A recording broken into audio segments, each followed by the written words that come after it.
Barnes. And our friend Eros? Where is Mark Antony? He's walking in the garden.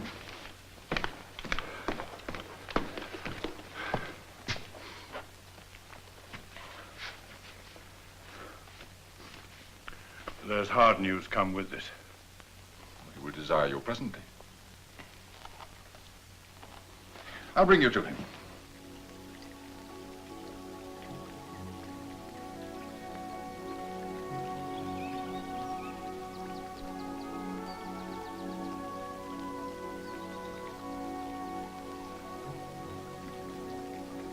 If it be love indeed,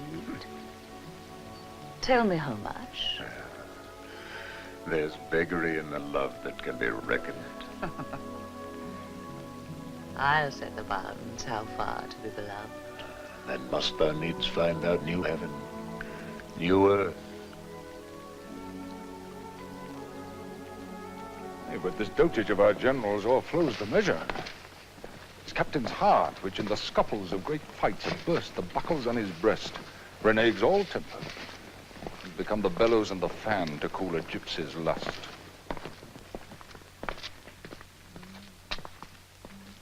You shall see in him the triple pillar of the world transformed into a strumpet's fool.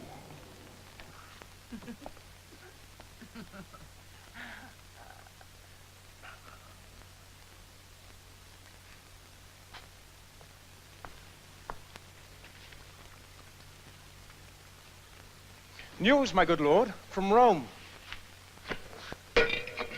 What news from Rome? Let Rome in Tiber melt, and the wide arch of the raged empire fall. Here is my space. Kingdoms are clay. Our dungy earth alike feeds beast as man. The nobleness of life is to do thus.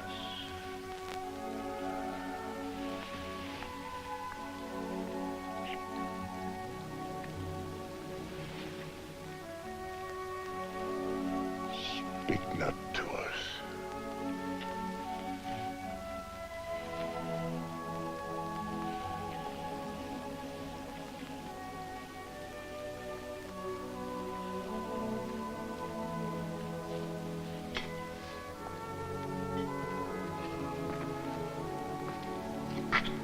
Is Caesar with Mark Antony prized so slight? Sir, sometimes when he is not Antony, he comes too short of that great quality which still should go with Antony. Alexis! Oh, sweet Alexis. Where's the soothsayer that you praised so to the queen? Soothsayer!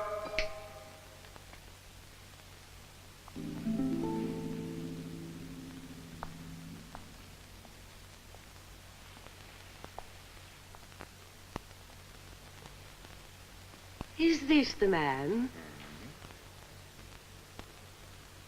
Is it you, sir, that know things? In nature's infinite book of secrecy. A little I can read. Show him your hand. Good sir, give me good fortune. I make not, but foresee. Pray then, foresee me one. You shall be yet far fairer than you are. Well, he means inflation. Hey, hear him. Oh, good now, some excellent fortune. Let me be married to 3 kings in a forenoon and widow them all. Let me have a child at 50 Then marry me with Octavius Caesar and companion me with my mistress.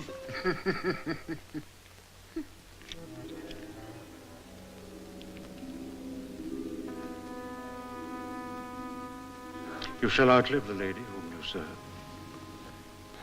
Excellent. I love long life better than figs. You have seen improved a fairer form of fortune than that which is to come.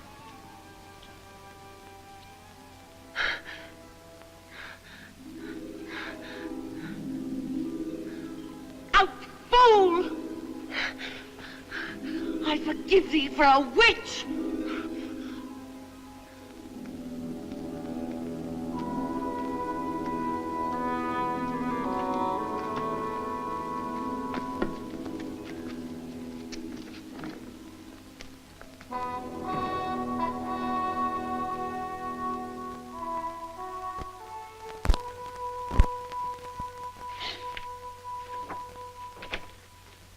Ben? Fulvia, your wife, first came into the field. Against my brother Lucius. But then they joined their forces against Caesar, who soon from Italy drove them. Well, what worse? The nature of bad news infects the teller. When it concerns the fool or coward, on things that are past are done with me. 'Tis thus who tells me true, though in his tale light death I hear him as he fluttered. Labienus, this is stiff news, hath with his Parthian force extended Asia. From Euphrates his conquering banner shook, from Syria to Lydia and to Ionia, whilst... Antony, you would say? My lord. Speak to me, home. Mince not the general tongue. Name Cleopatra as she is called in Rome. Taunt me with Fulvia's phrase.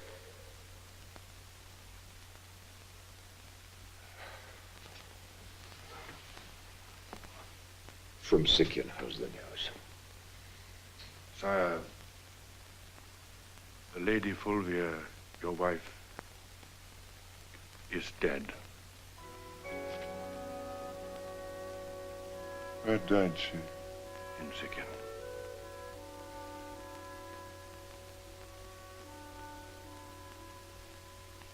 Very well.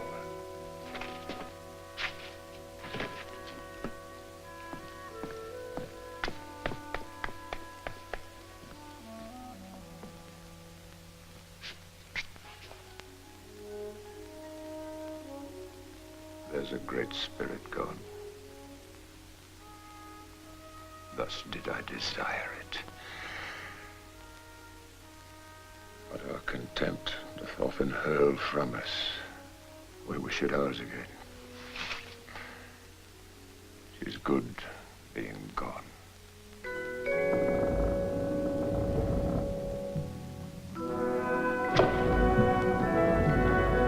I must from this enchanting queen break off. I'll lose myself in dotage. Enobarmus!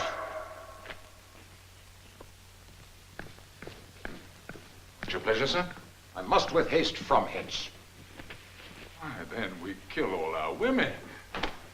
Oh, we see how mortal an unkindness is to them. If they suffer our departure, death's the word. I must be gone. Under a compelling occasion, let women die. We'll pity to cast them away for nothing. Though between them and a great cause, they should be esteemed. Cleopatra, catching but the least noise of this, dies instantly. Oh, I've seen her die 20 times upon far poorer moment. I do think death commits some loving act upon her. She hath such a celerity in dying. She is cunning past man's thought. Alack, sir, no. Her passions are made of nothing but pure love. We cannot call her winds and waters, sighs and tears. They're greater storms and tempests than almanacs can report. Would I had never seen her. Oh, sir, you had then left unseen a wonderful piece of work. Fulvia's dead. Sir? My wife is dead. Fulvia? Dead. Why, sir? Give the gods a thankful sacrifice. If there were no more women but Fulvia, Then had you indeed a cut, and the case to be lamented. This grief is crowned with consolation. The business she has broached with us in Rome cannot endure my absence. And the business you have broached here cannot be without you. Especially that of Cleopatra's, which wholly depends on your presence. No more light answers. For not alone the death of Fulvia, but letters too from Rome petition us at home. Much is breeding. Sextus Pompey has given the dare to Caesar. Commands the empire of the sea. The sight of the world's in danger. Let our officers have notice of our purpose.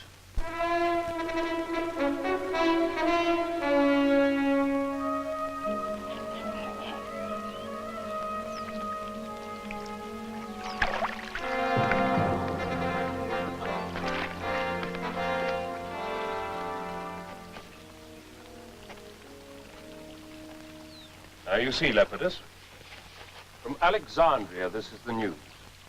He fishes, drinks, and wastes the lamps of night in revel. Hardly gave audience or stopped to think he had partners. You shall find there a man who is the sum of all men's faults. Noble Octavius, his faults in him seem as the stars of heaven, more fiery by night's blackness. Hereditary rather than purchased, what he cannot change than what he chooses. You are too indulgent. Let's grant it is not amiss to roll in Cleopatra's bed, to give a kingdom for a mirth, to sit and keep the turn of tippling with a slave, to reel the streets at noon and stand with knaves that smell of sweat.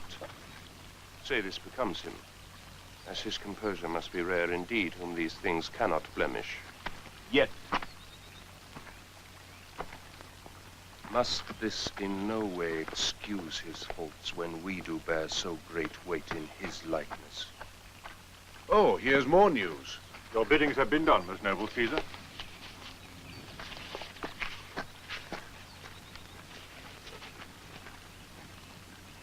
Pompey is strong at sea, and it appears he is beloved of those that only have feared Caesar. I should have known no less. No vessel can peep forth, but is as soon taken as seen. Pompey's name strikes more than could his war resisted. Antony, leave your lascivious wassails. When he once was beaten from Medina, at his heels did famine follow. He did drink the stale of horses, and the gilded puddle that beasts would cough at. All this was borne still like a soldier, with patience more than savages could suffer. Is pity of him. Let his shames quickly drive him to Rome. 'Tis time we both did show ourselves at the field. Pompey thrives in our idleness. Tomorrow, Caesar, I shall be able to inform you rightly both what by sea and land. Which encounter, it is my business too. Farewell. Farewell, my lord.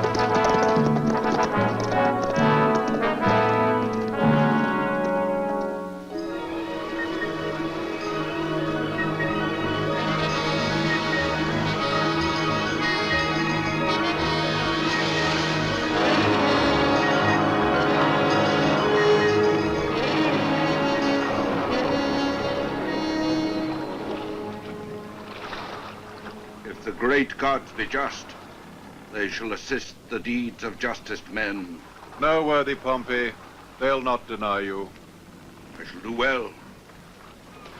The people love me, and the sea is mine. My powers are crescent. Mark Antony in Egypt sits at dinner, and will make no wars outdoors. Caesar gets money where he loses hearts. Lepidus flatters both, but neither cares for him. Caesar and Lepidus are in the field. A mighty strength they carry. Where have you this? 'Tis false. From Silvius, sir. He dreams. I know they are in Rome together looking for Antony. But all the charms of love tie up the libertine in a field of feast, keep his brain fuming. Let Cleopatra sharpen his appetites. Oh! Pompey! no, Barrios! This is most certain, sir! Mark Antony is every hour in Rome expected!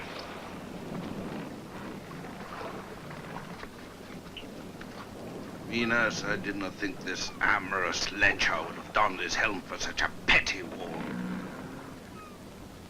His soldiership is twice the other twain. So our stirring can from the lap of Egypt's widow pluck the ne'er lust-wearied Antony.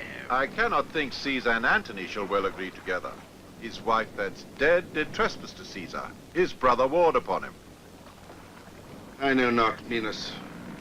Were it not that we stand up against them all, 'twere plain they drawed their swords between themselves.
Barnabas, entreat your captain to soft and gentle speech.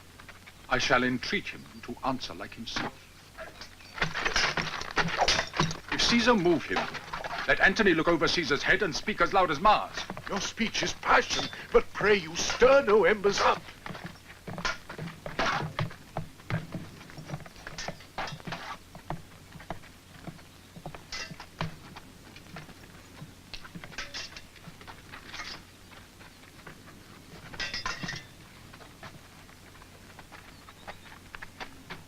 Welcome to Rome. Thank you. Sit. Sit, sir. Nay then.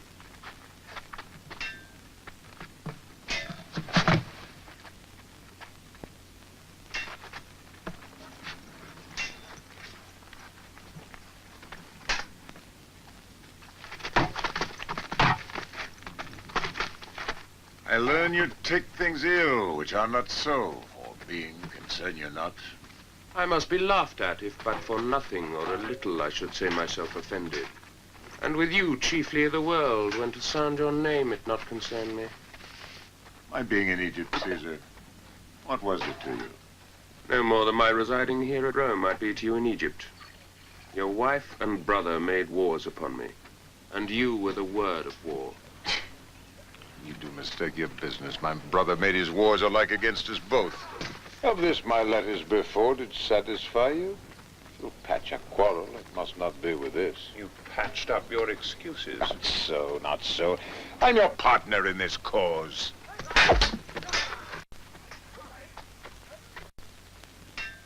You have broken the article of your oath, Caesar. which you shall never have tongue to charge me with. Caesar. No, Lepidus, let him speak. The honor's sacred which it talks on now. Supposing that I lacked it.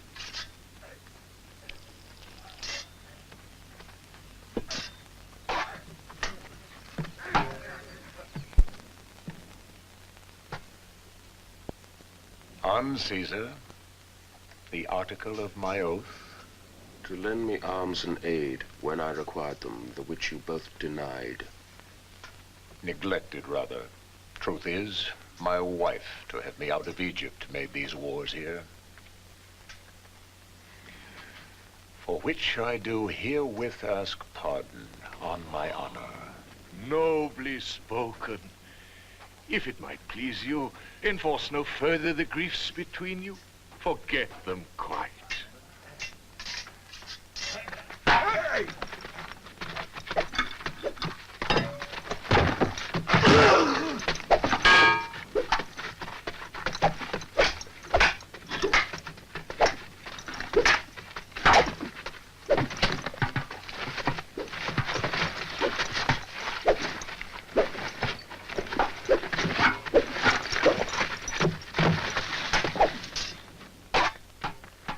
For it cannot be we shall remain in friendship.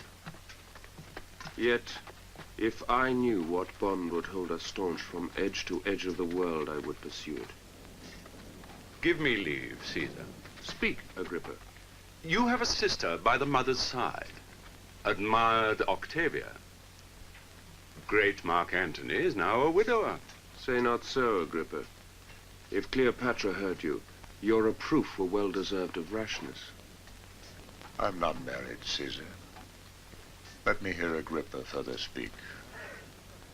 To hold you in perpetual amity, to make you brothers and to knit your hearts with an unslipping knot, take Antony Octavia to his wife. Her beauty claims no less a husband than the best of men. Her virtue and her general graces speak that which none else can utter. By this marriage, all little jealousies which now seem great would then be nothing. Does Caesar speak? Not till he hears how Antony is touched with what is spoke already.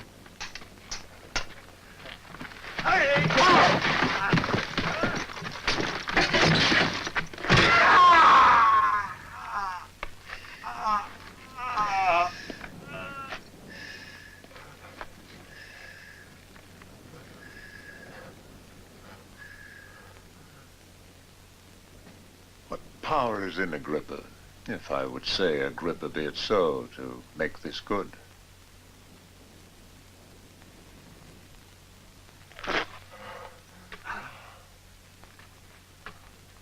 The power of Caesar.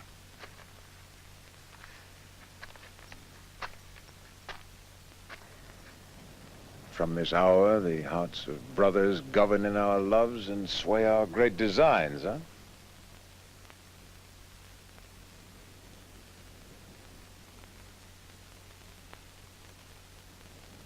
Let me have your hand. There's my hand. A sister I bequeath you, whom no brother did ever love so dearly. Let her live to join our kingdoms and our hearts, and never fly off our loves again. Happily, amen. I did not think to draw my sword against Pompey, for he has laid great courtesies of late upon me. Time calls upon us. Of us must Pompey presently be sought, or else he seeks out us. Where lies he? About the Mount Messina. What is his strength? By land, great and increasing, but by sea he is an absolute master. Would we'd spoke together. History for it. Yet, ere we put ourselves in arms, let's finish the business we have spoke of. With most gladness. And do invite you to my sister's view. Whither straight I'll lead you.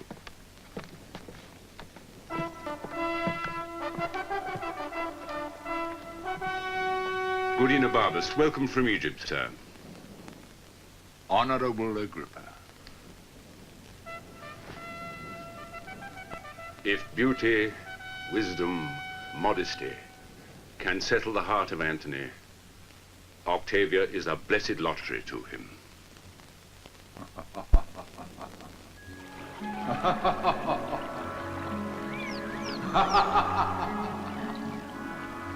Charmian, Madam? give me to drink, Mandragora, Why, madam? that I may sleep out this great gap of time my Antony is away. You think of him too much. Oh, 'tis treason. Madam, I trust not so. You, eunuch Mardian. What your highness bless you. Not now to hear you sing. I take no pleasure in what a eunuch has. Have you affections? Yes, gracious. Indeed? Not indeed, for I can do nothing. Yet have I fierce affections, and think what Venus did with mine.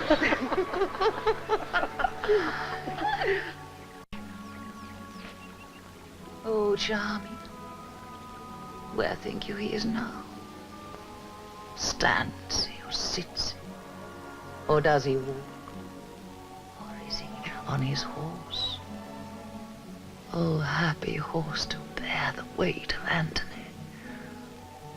Do bravely, horse, for know you whom you move, the demi-atlas of this earth.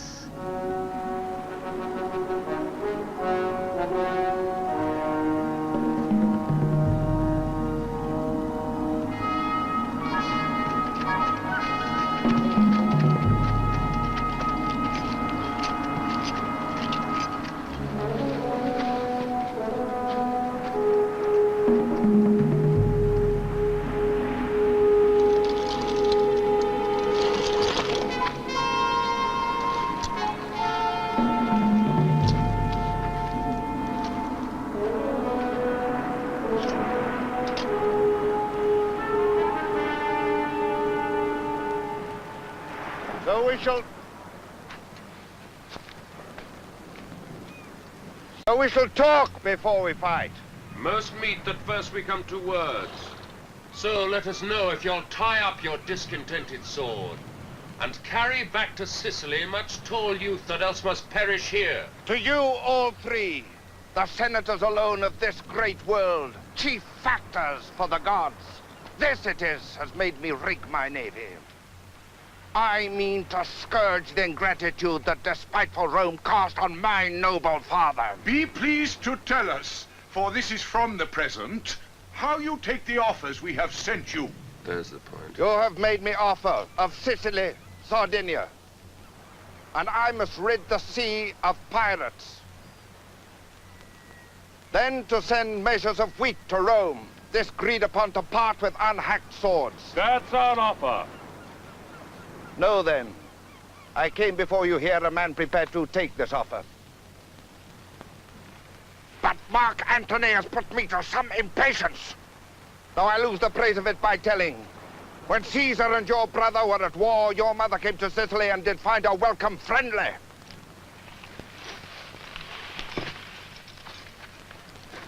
I have heard it, Pompey, and am well studied for a liberal thanks which I do owe you.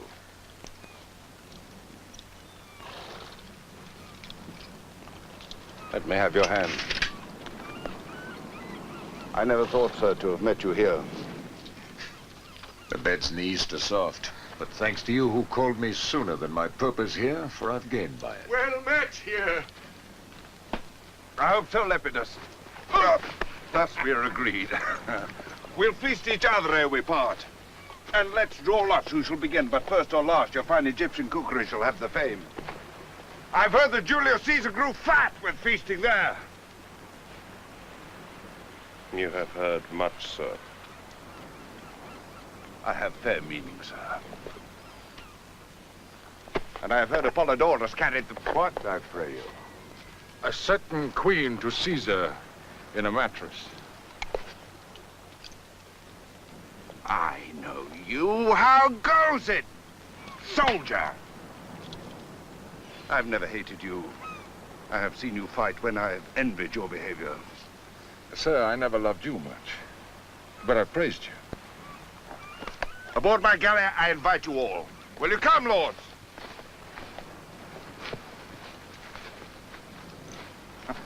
We came hither to fight with you. For my part, I am sorry it has turned to a drinking. Pompey does this day laugh away his fortune. If he do, sure he cannot weep it back again. You have said, sir. We look not for Mark Antony here. Pray you, is he married to Cleopatra? Caesar's sister is called Octavia. True, sir. She was the wife of Caius Marcellus. But she is now the wife of Marcus Antonius. Pray, sir? It is true. Then is Caesar and he forever knit together. I would not prophesy so. Octavia is of a wholly cold and still composition. Who would not have his wife so? Not Mark Antony. He will to his Egyptian dish again. And thus it may be. Come, sir. Will you aboard?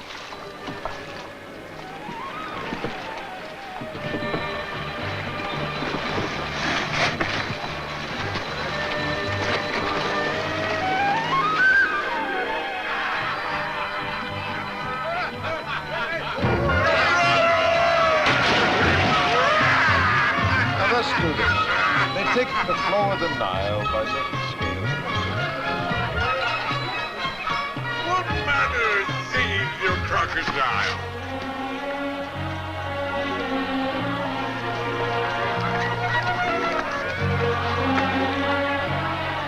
A toast to Lepidus! Yes.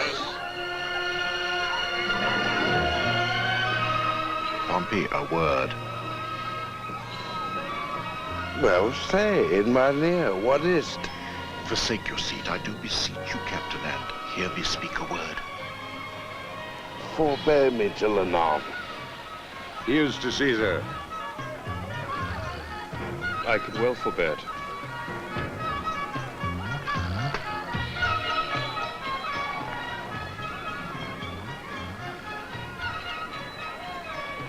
Go hang, sir, hang. Away.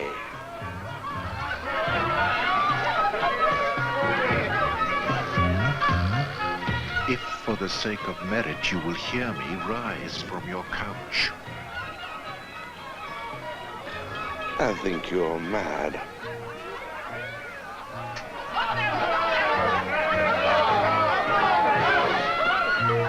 Will you be lord of all the world? What say you? Will you be lord of the whole world? That's twice. Show me which way. These three world sharers, these competitors, are in your vessel. Let me cut the cable, and when we are put off, fall to their throats. All there is yours.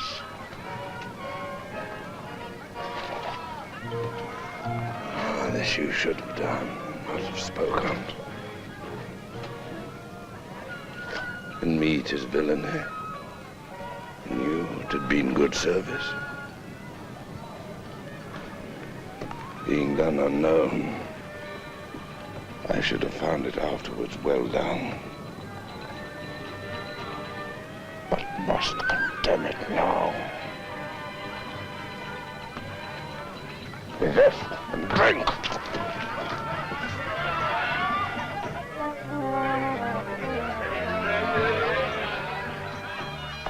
Ah, pledge it for him, Pompey. Bear him away.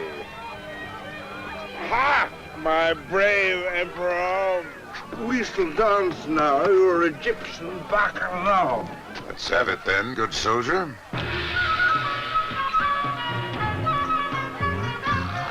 Antony! The Emperor! Queen Cleopatra!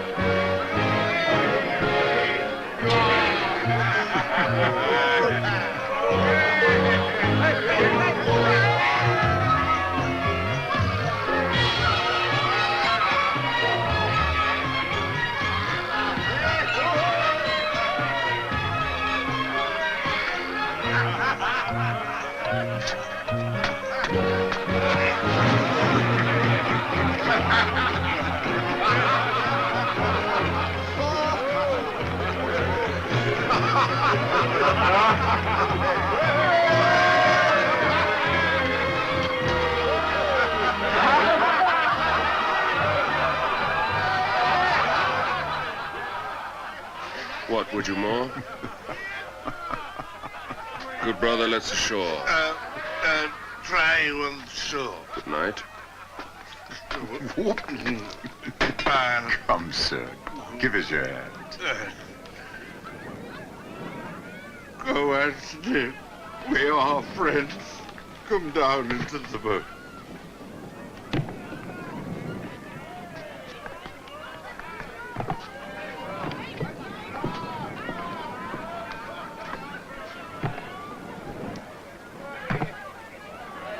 Take heed, you fool not! Farewell to these great fellows! You strange serpents! Sound and be hanged! Noble Captain, come!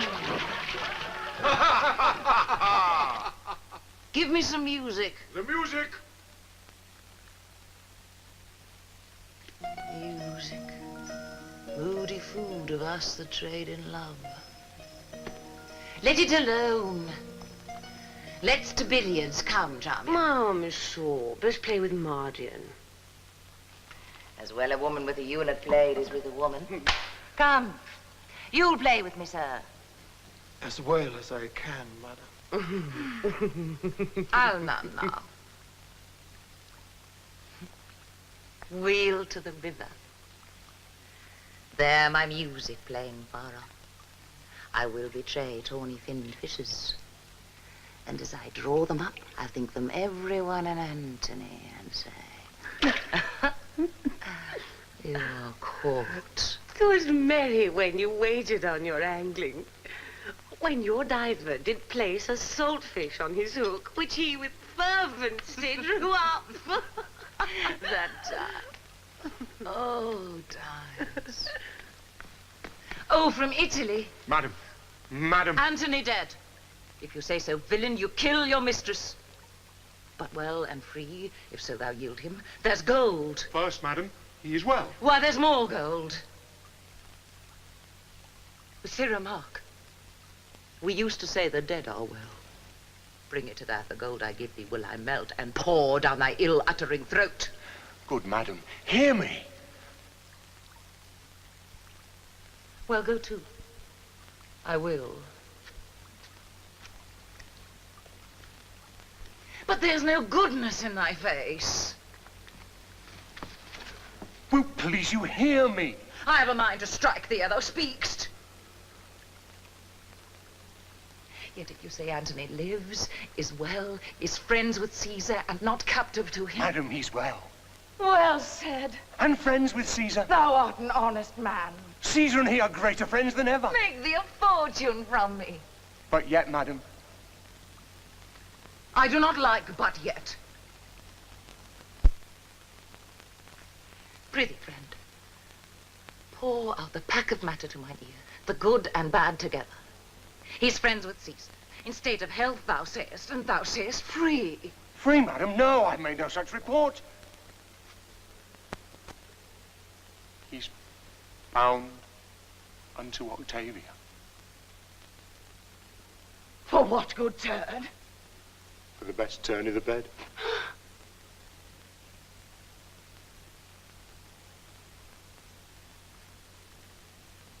Madam, he's married to Octavia.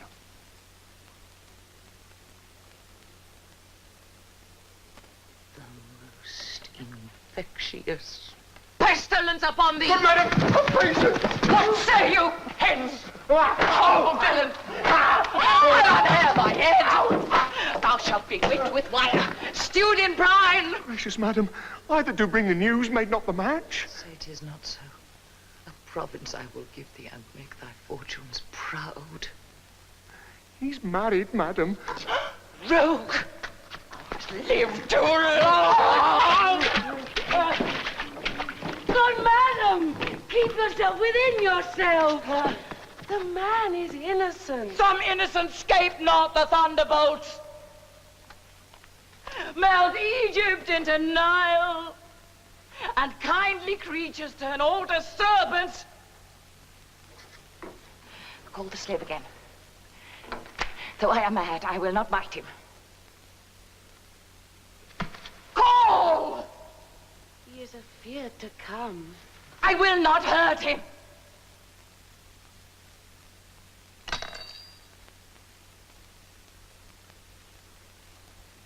His hands do lack nobility.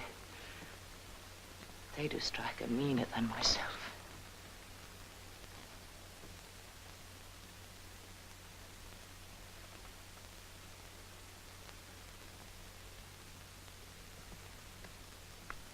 Come hither, sir.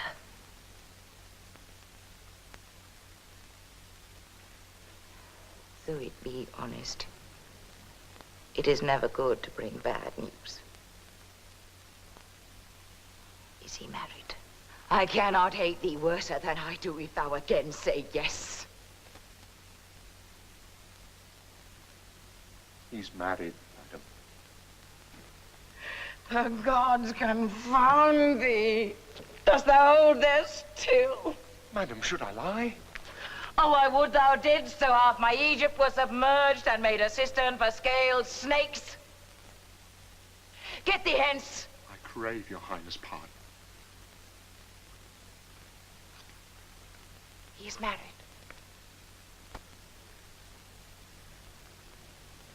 Madam, he's married to Octavia. Get thee gone. Merchandise which thou hast brought from Rome is all too dear for me.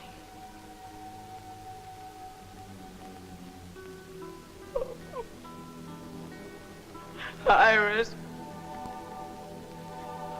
Champion. Tis no matter. Go to the fellow, good Alexis. Bid him report the feature of Octavia, her years. Let him not leave out the color of her hair. Bring me word quickly.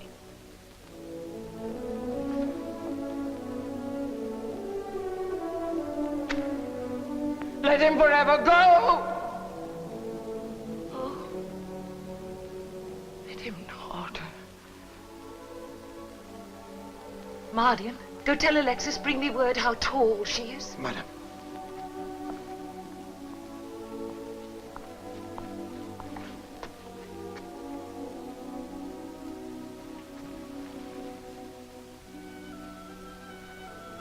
In praising Antony, I have dispraised Caesar.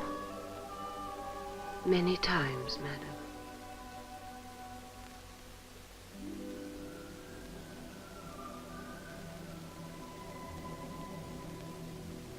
I am paid for it now.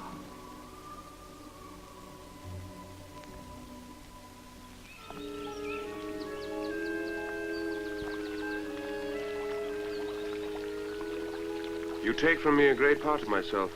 Use me well in't. Sister, prove such a wife as my thoughts make you. For Jove of power make me most weak, your reconciler. Wars twixt you twain would be as if the world should glee.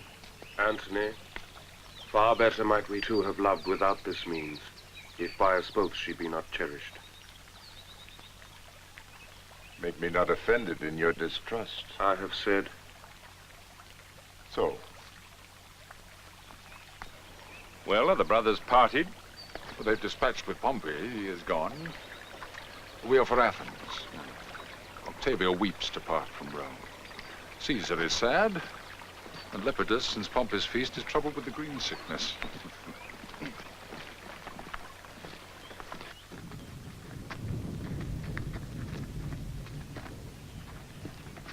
No further, sir. So, the gods keep you and make the hearts of Romans serve your ends. Farewell, my dearest sister. Fare you well. The elements be kind to you. My noble brother. Oh, very well. The April's in her eyes. It is love's spring, and these the showers to bring it on. No, sweet Octavia. You shall hear from me still. Be cheerful. Come, sir, come. I'll wrestle with you in my strength of love. Look, here I have you. Thus I let you go and give you to the gods. Adieu.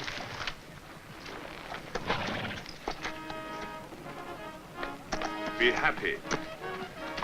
Let all the number of the stars give light to thy fair way. Farewell. Farewell.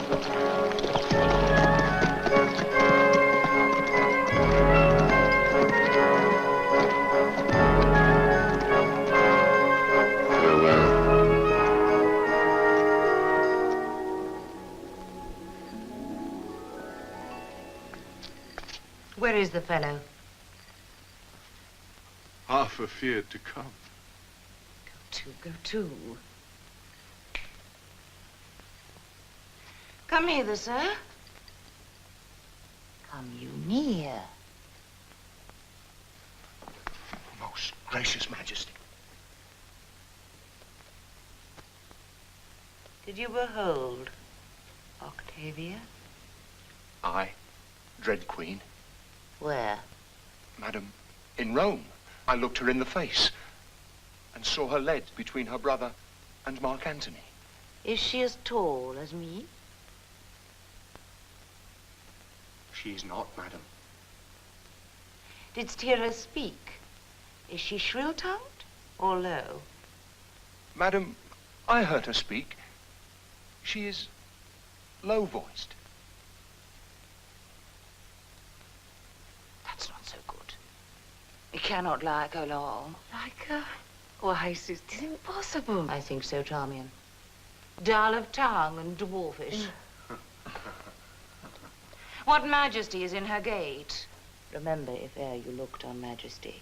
Oh, she creeps. Is this certain? Or I have no observance. 3 in Egypt cannot make better note. Is very knowing, I do perceive. There's nothing in her yet. The fellow has good judgment. Excellent. Guess at her years, I prithee. Madam, she was a widow. Widow Charmian Ha. I do think she's 30.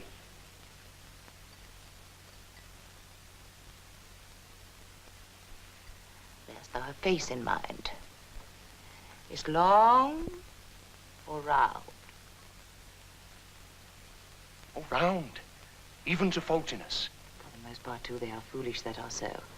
Her hair, what color? Blonde. Brown, madam. And her forehead as low as she would wish it. There's gold for thee. Thou must not take my former sharpness ill. I will employ thee back again. I find thee most fit for business. Go make thee ready. Our letters are prepared. A proper man. Indeed, he is so. Why, methinks by him this creature's nothing. Nothing, madam. The man hath seen some majesty and should know. Hath he seen majesty? Isis else defend, and serving you so long.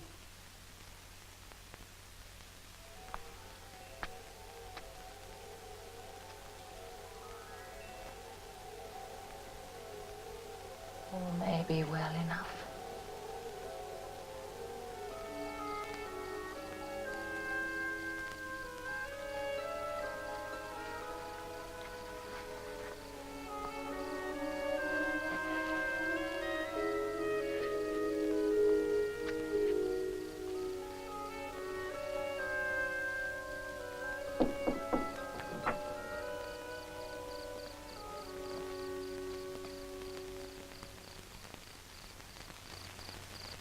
The world and my great office will sometimes divide me from your bosom. All which time before the gods my knees shall bow my prayers to them for you. My Octavia, read not my blemishes in the world's report. I have not kept my square, but that to come shall all be done by the rule.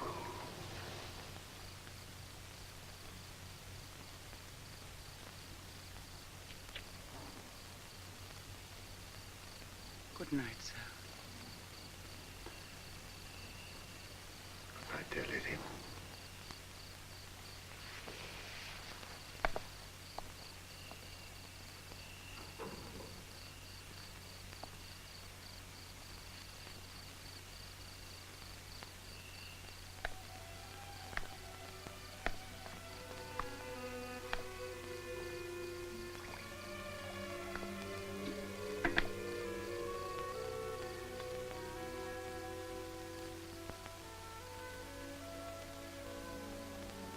when you sued stay, then was the time for wars.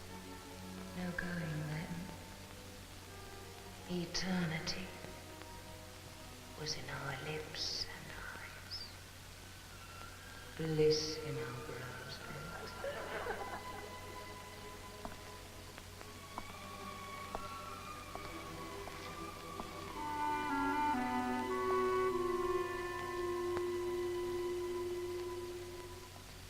And marry many times.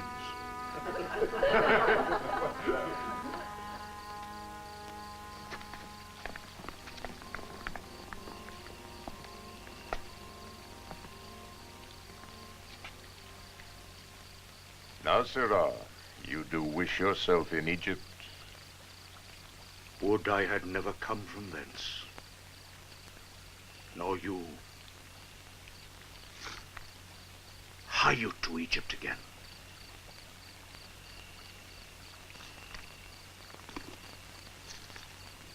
Say to me whose fortune shall rise higher, Caesar's or mine?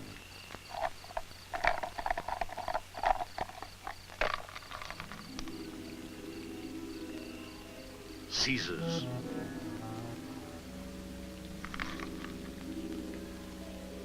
Antony, stay not by his side.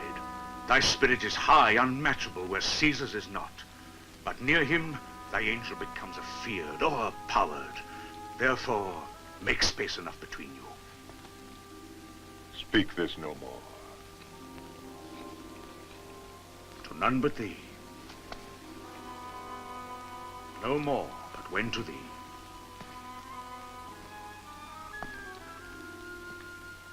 If thou dost play with him at any game, thou art sure to lose. And of that natural luck he beats thee against the odds. I say, thy spirit is all afraid to govern thee near him. But he away, 'tis noble.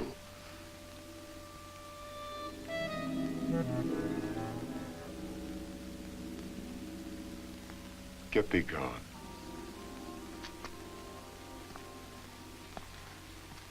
Say to Ventidius I would speak with him.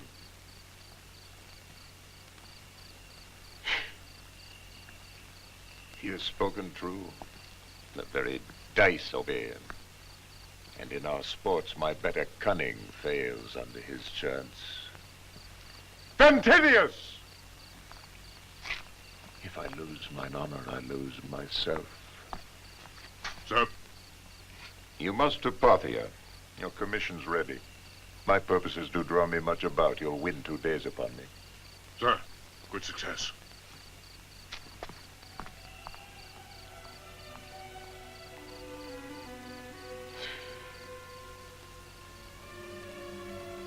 Though I make this marriage for my peace, in the east my pleasure lies.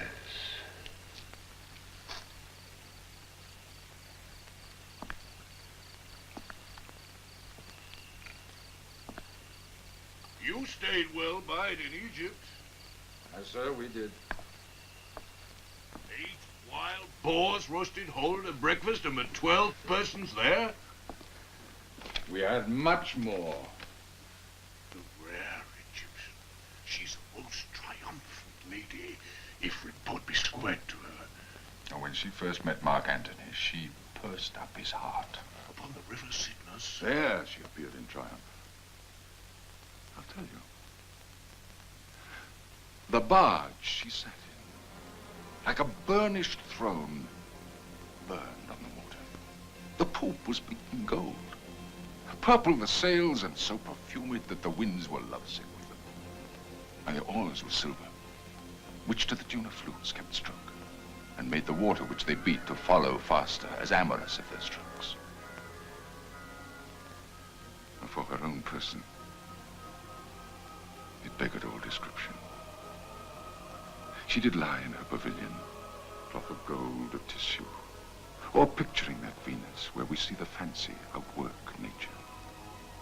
On each side her stood pretty dimpled boys like smiling cupids, with diverse colored fans, whose wind did seem to glow the delicate cheeks which they did cool. And what they undid, did. Rare for Antony. Her gentlewomen, like the Nereides, so many mermaids, tended her in the eyes and made their bends a dories. At the helm, a seeming mermaid steers. The silken tackles swell with the touches of those flower-soft hands that yearly frame the office. From the barge, a strange, invisible perfume hits the sense of the adjacent wharfs. The city cast her people out upon her. And Antony, enthroned in the marketplace, did sit alone, whistling to the air, which but for vacancy had gone to gaze on Cleopatra too and left a gap in nature. Oh, royal witch. She made great Caesar lay his sword to men. Now Antony must leave her utterly. Never. He will not. Age cannot wither her, nor custom stale her infinite variety. Other women cloy the appetites they feed, but she makes hungry where most she satisfies. For vilest things become themselves in her. Let the holy priests bless her when she's wanton.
Comest thou smiling from the world's grates and have uncaught? Oh, thou day of the world, leap thou to my heart.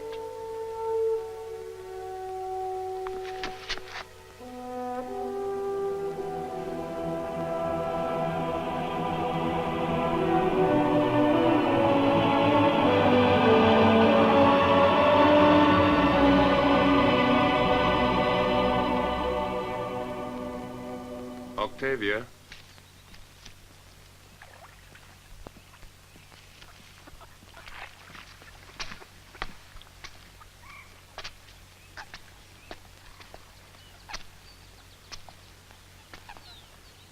Octavia, that ever I should call thee castaway. You have not called me so, nor have you cause. Caesar's sister, the wife of Antony, is come a market maid to Rome. Good my lord. My dearest sister, the adulterous Antony has turned you off. Do not say so, my lord. I have eyes upon him, and his affairs come to me on the wind. Where is he now, my lord? In Athens? No, my most wronged sister. Cleopatra has nodded him to her. In contempt of Rome, he's done all this and more. In Alexandria, in the marketplace, Cleopatra and himself in chairs of gold were publicly enthroned. And to her he gave the establishment of Egypt, made her absolute queen. This in the public eye. In the common showplace where they exercise. Let Rome be thus informed. The people know it, and have now received his accusations. Who does he accuse? Caesar. For having Pompey slain in Sicily, we had not given him his share. Then does he say he lent me shipping unrestored. Lastly, he frets that Lepidus should be deposed, and being that we detain all his revenue. Sir, this should be answered. 'Tis done already, and the messenger gone. I have told him, for what I have conquered, I grant him part, but in his conquered kingdoms, I demand the like. He'll never yield to that.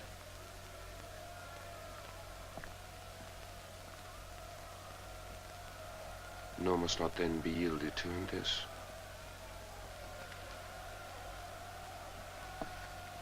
He has given his empire up to a whore. Our world. You have a pair of wolves, no more. And throw between them all the food you have. The one will tear the other.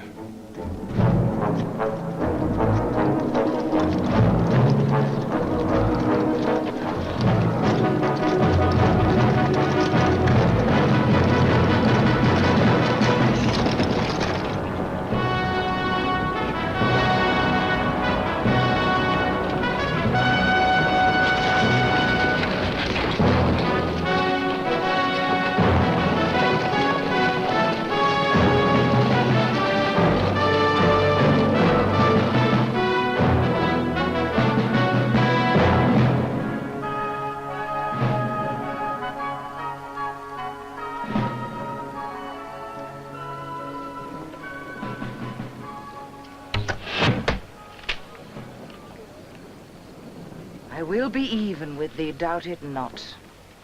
Why? Why? You're against my being in these wars. You say it is not fit. Where is he?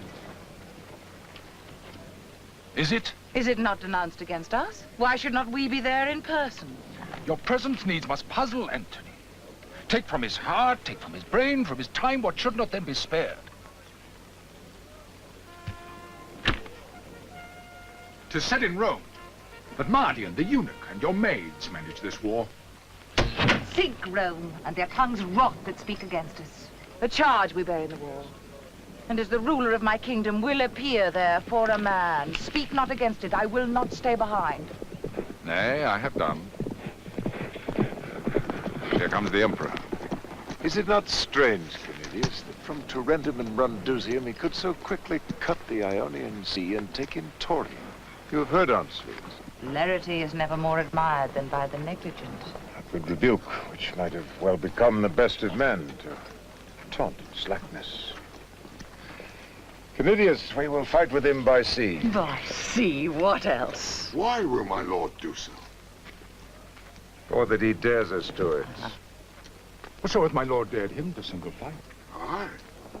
And to wage this battle at Pharsalia, where Caesar fought with Pompey. But these offers, which serve not for his vantage, he shakes off. And so should you. Your ships are not well manned. Your mariners are teamsters.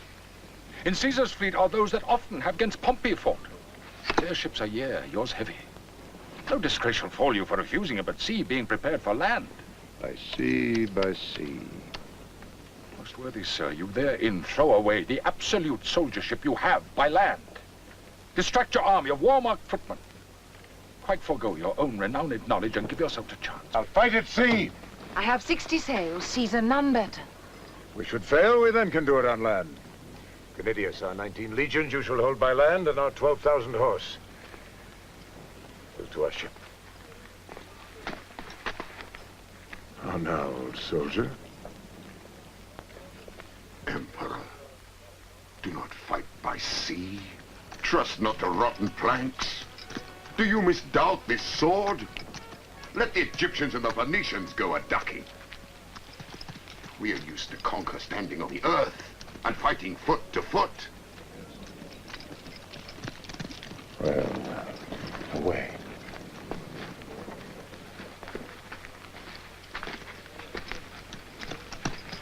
By Hercules, I think I'm in the right. Soldier thou art. But our leaders led. And we are women's men.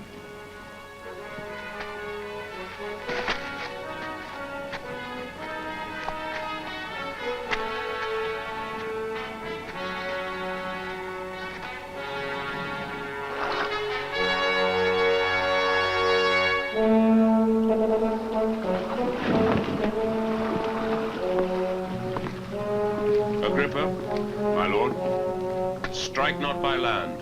Keep whole, Provoke not battle till we have done at sea. Do not exceed the prescript of this scroll.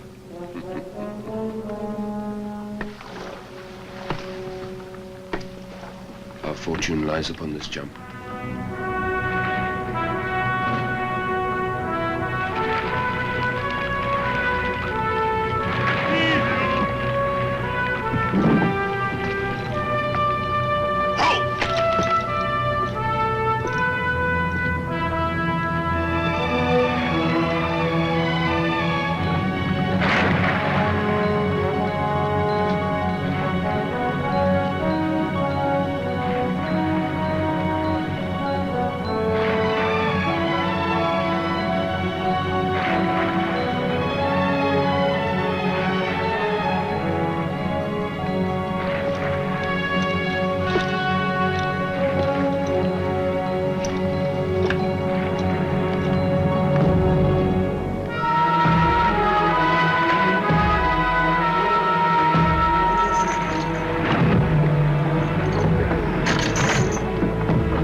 Naught. All naught.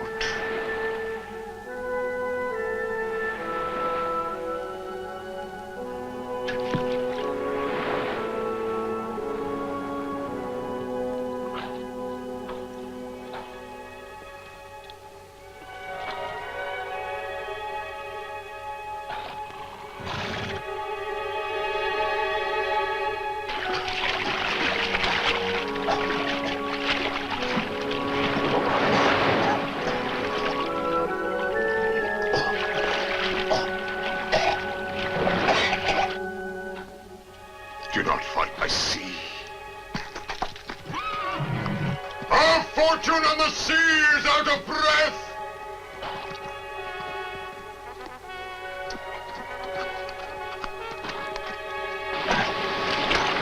Gods and goddesses, the greater part of the world is lost.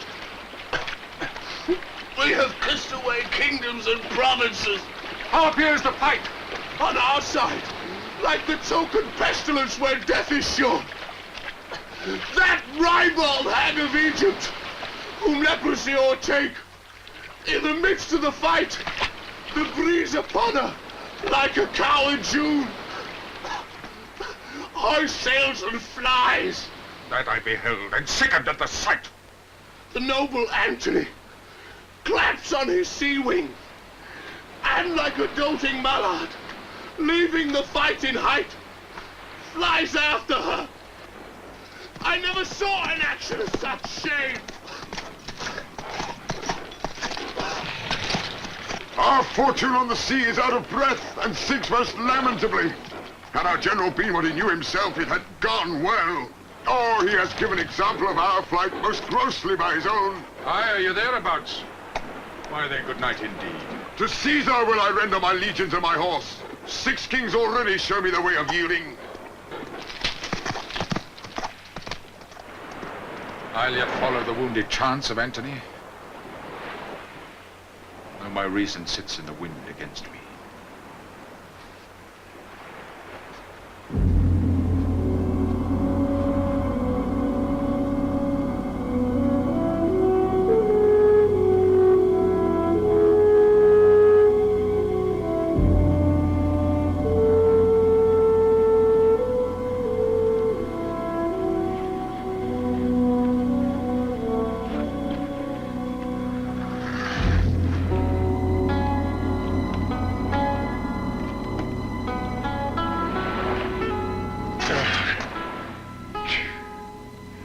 The land bids me tread no more upon it. It is a shame to bear me. I have lost my way forever. Leave me. Fly. Make your peace with Caesar. Fly? Not I. Begone!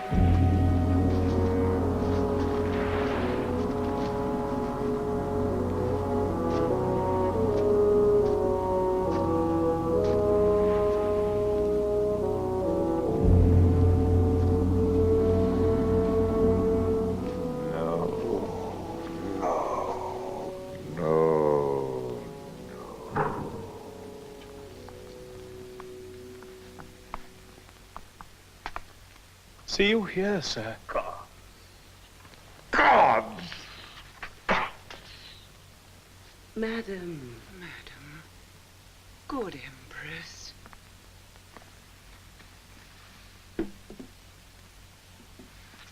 Sir.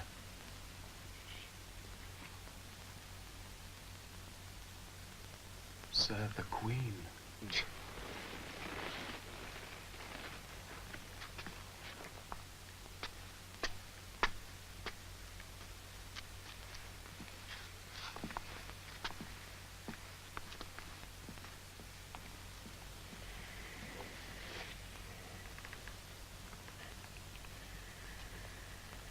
I have offended reputation.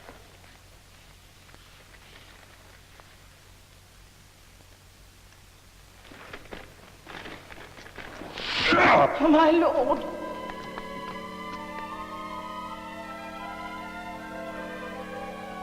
Whither hast thou led me, Egypt? Oh, my lord, forgive my fearful sails. I little thought you would have followed. Egypt, thou knewest too well my heart was to thy rudder tied by the strings, and thou shouldst tow me after.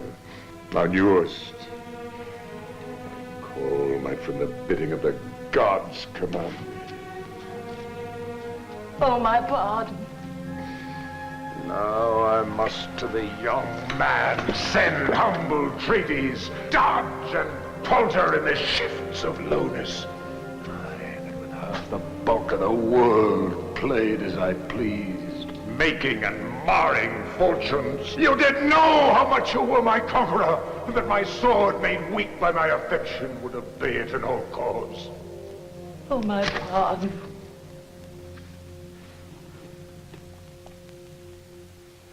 Pardon.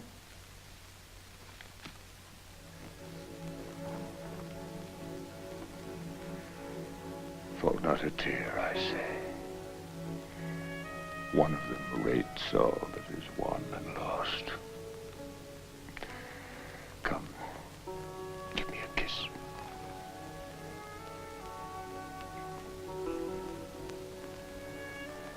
Even this repays me.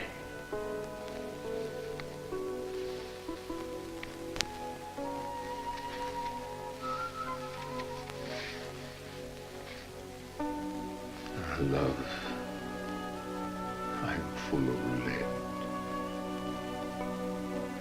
Some wine here or else! Fortune knows we scorn her most, when most she offers blows.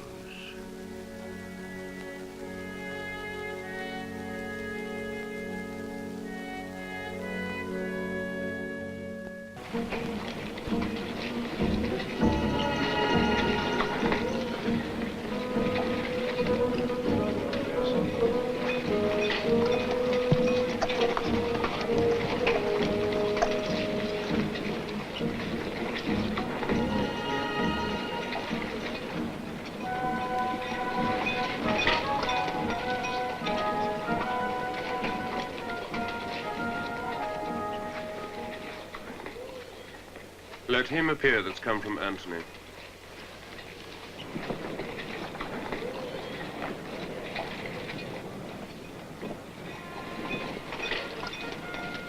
Know you him? Caesar, 'tis his schoolmaster. An argument that he is plucked when here he sends so poor opinion of his wing. He had superfluous kings for messengers not many moons gone by. Approach and speak.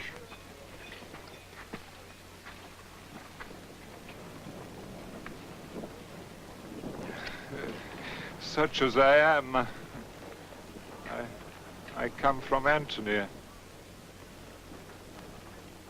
I was of late as petty to his ends as is the morn dew on the myrtle leaf to his grand sea. Lord of his fortunes, he salutes thee and requires to live in Egypt. Which not granted, he lessens his requests, and to thee sues to let him breathe between the heavens and earth, a private man in Athens.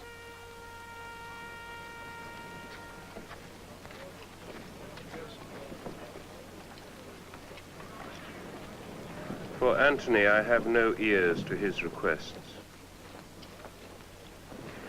The queen of audience nor desire shall fail, so she from Egypt drive her all disgraced friend, or take his life there. So to them both. Phidias.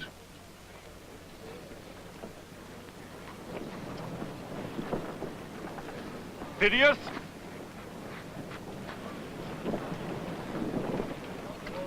Phidias!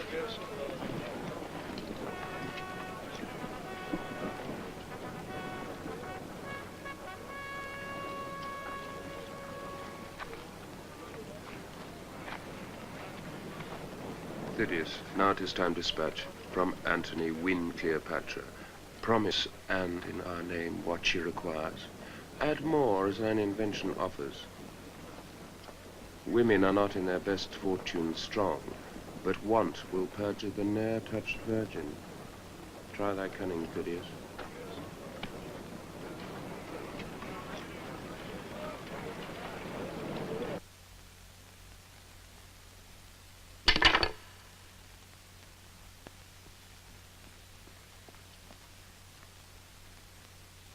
What shall we do, Enobarbus?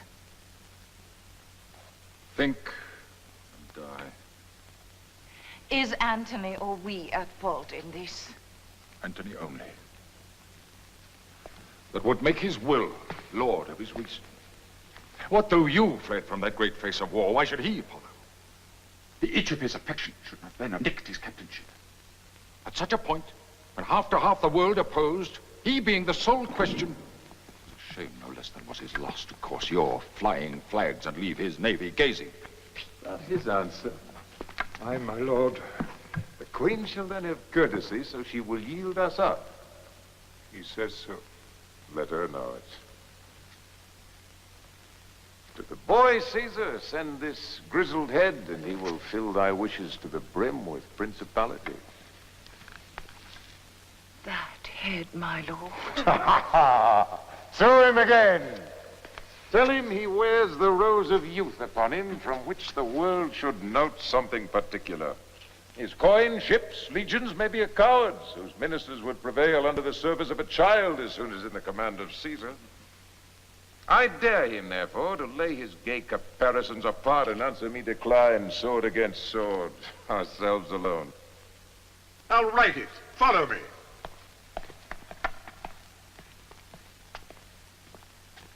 Yes. Like enough. High-battled Caesar will unstate his happiness and be staged to the show against a swordsman. Caesar, you have subdued his judgment, too. Madam, a messenger from Caesar. What, no more ceremony? See, my champion. Against the blown rose may they stop their nose that kneeled unto the bud. Admit him, then.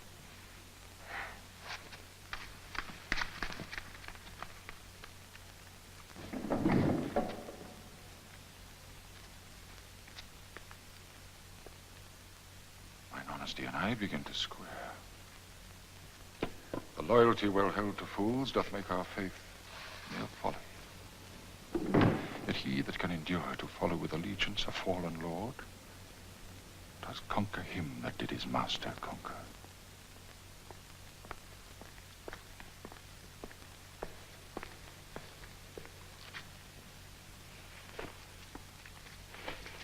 Caesar's will, Hear it apart.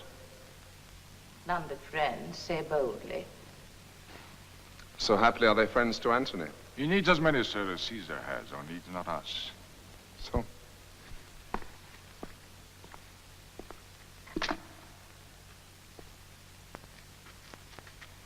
Thus, then, thou most renowned, Caesar entreats not to consider in what case thou standst further than he is Caesar. Go on. Right royal. He knows that you embraced not Antony as you did love, but as you feared him. The scars upon your honor, therefore, he does pity as constrained blemishes, not as deserved. He is a god and knows what is most right. Mine honor was not yielded, but conquered merely. Be sure of that, I'll ask Antony.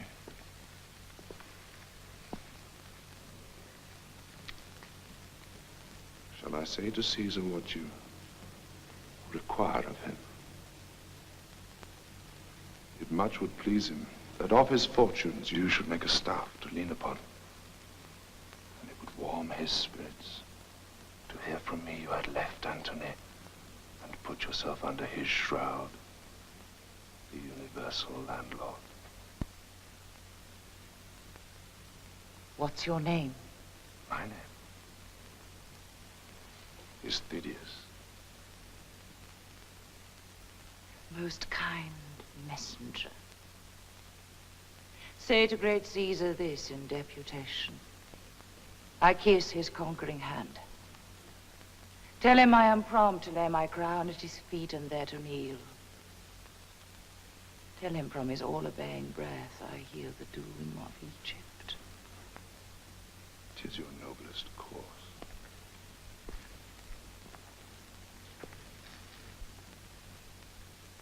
Give me grace to lay my duty on your hand.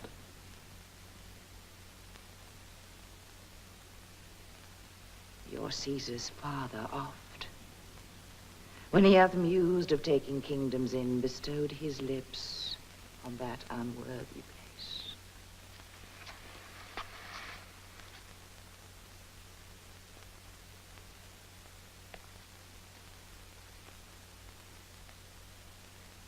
Approach there. What are you, fellow? One that but performs the bidding of the fullest man, and worthiest to have command obeyed. You'll be whipped, you dog. Oh, gods and devils, authority melts for me. Of late when I cried, "Oh," like boys unto a must, kings would start forth and cry your will. Have you no ears? I am Antony yet. Take hence this jack and whip him! Moons and stars, whip him! 20 of the greatest tributaries that do acknowledge Caesar, should I find him so saucy with a hand of she here.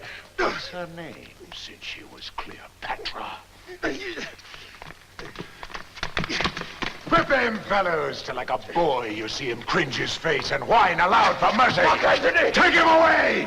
Being whipped, bring him again. This jack of Caesar shall bear us an errand to him. You were half-blasted ere I knew you. Have I my pillow left unpressed in Rome to be abused by one that plays with jackal? Good my lord! You have been a boggler ever! I found you as a morsel cold upon dead Caesar's trencher. Nay, you were a fragment of Cnaeus Pompey's. Besides, what hotter hours, unregistered in vulgar fame, you have luxuriously picked out. Wherefore is this? And a fella that would take rewards and say, God quit you, be familiar with my playfellow, your hand.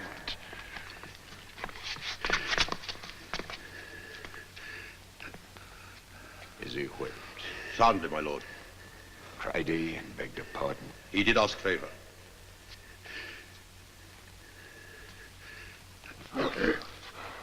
If that your father live, let him repent you were not made his daughter.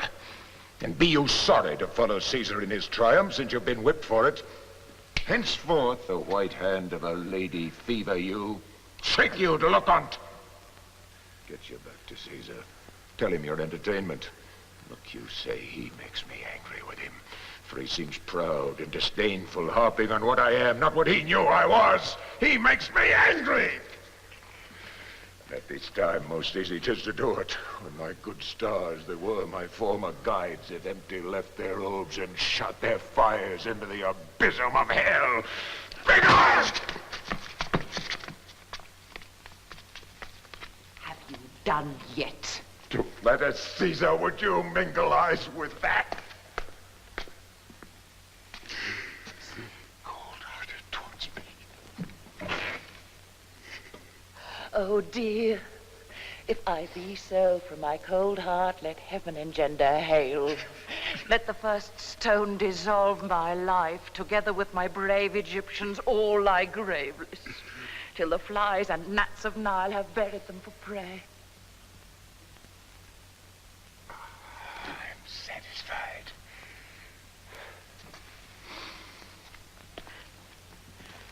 Caesar comes near to Alexandria, where I will oppose his fate. Our force by land is dobly held. Our shattered navy, too, is knit again and sails, threatening most sea life. Where hast thou been, my heart?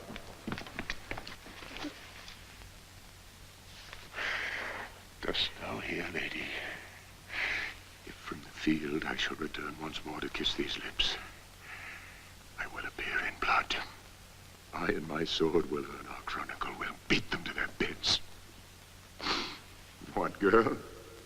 Though grey does something mingle with our younger brown, yet can we still get gold for gold of youth? There's hope yet. That's my brave lord. Let's have one other gaudy night.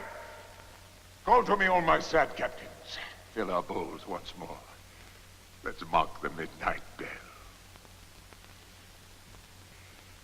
We will yet do well. Come on, my queen, there's sapid yet. The next time I do fight, I'll make death love me.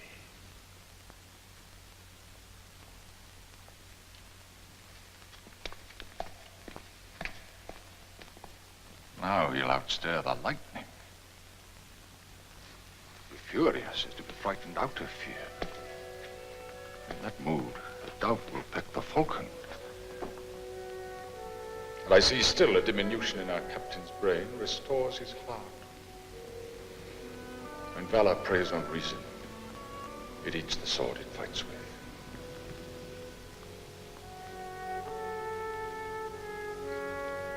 I must seek some way to leave him.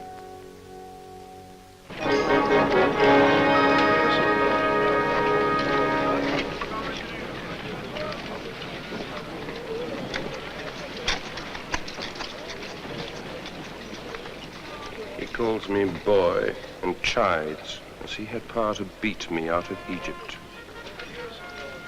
Dares me to personal combat, Caesar to Antony. Let the old ruffian know I have many other ways to die. When one so great begins to rage, he's hunted even to falling. Give him no breath. Let our best heads know that tomorrow the last of many battles we mean to fight. Within our files, there are of those that serve Mark Antony, but late enough to fetch him in. See it done, and feast the army. There's food to do it, and they have earned the waste.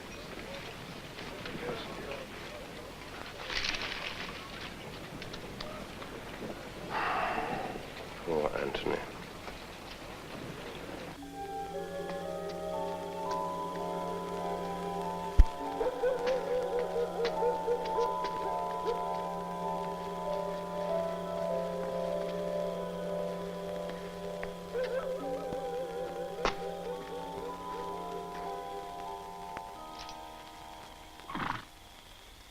Enobarbus. Sir? He will not fight with me, old friend. Why should he not? He's 20 men to 1. Tomorrow, soldier, we'll fight by land.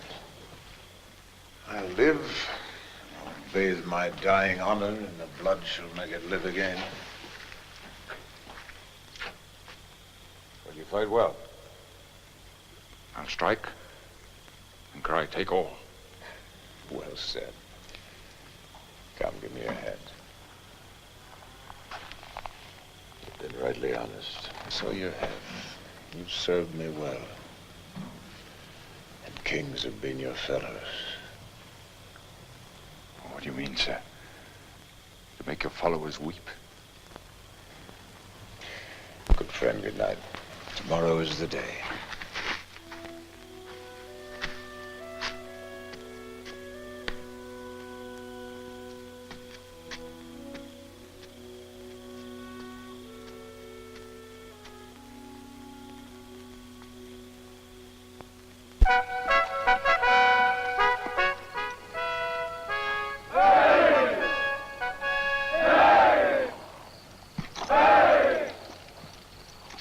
Well blown, lads.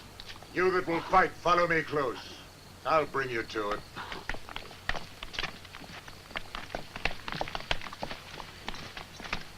Call for Enobarbus. Sir, he shall not hear me.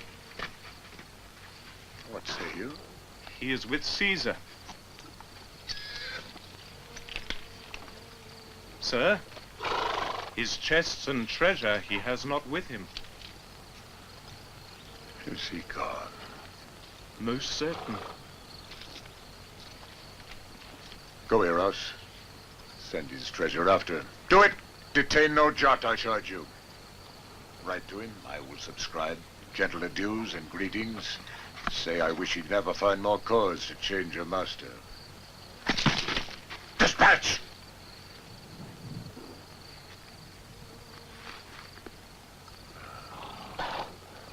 My fortunes have corrupted honest men.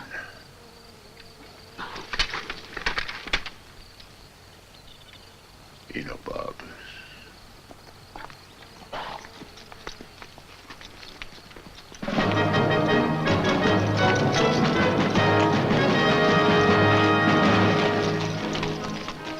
He goes forth gallantly, that he and Caesar might determine this great war in single fight. Then Antony. And now?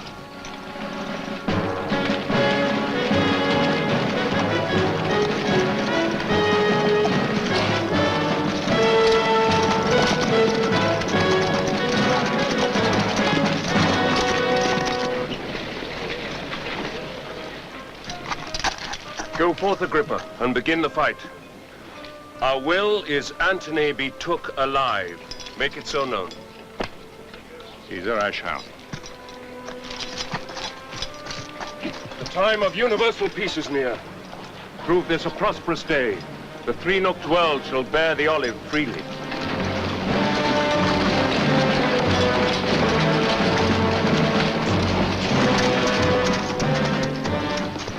Mark Antony I served. He was my master. If it please you to take me to you, as I was to him, so I'll be to you.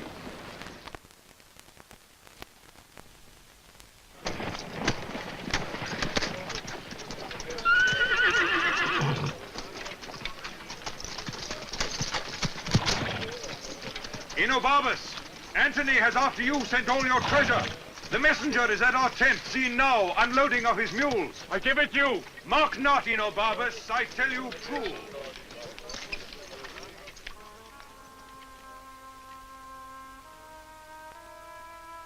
I am alone, the villain of the earth.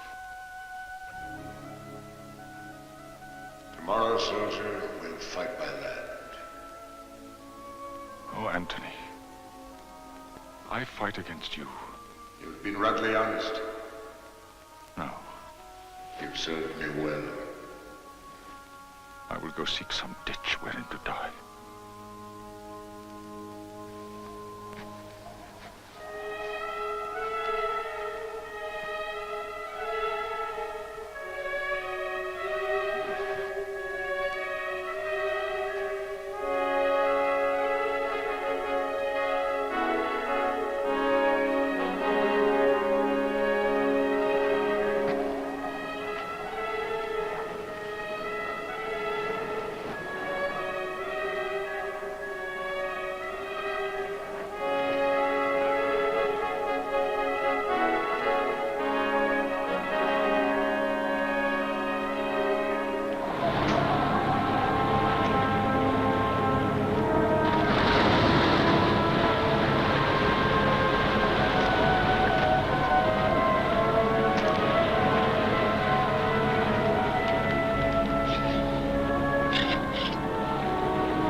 Forgive me in thine own particular. But let the world rank me in register. A master leaver and a fugitive.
he?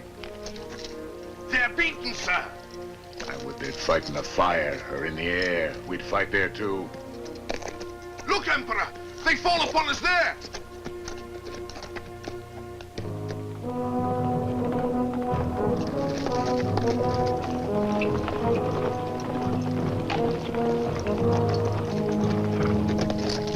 Ready then? Prepare.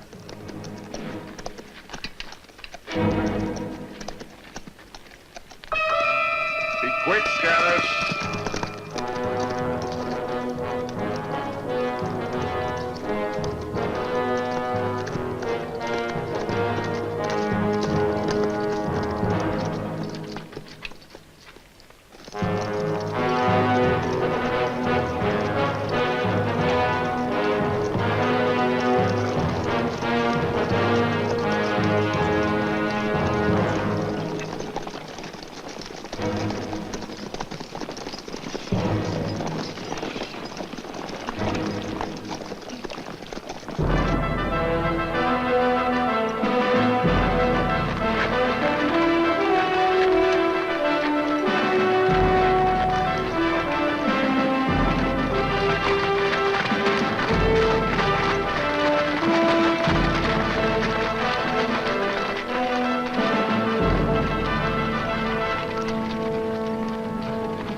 See Antony be took alive! Antony be took alive!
Old Egyptian has betrayed me!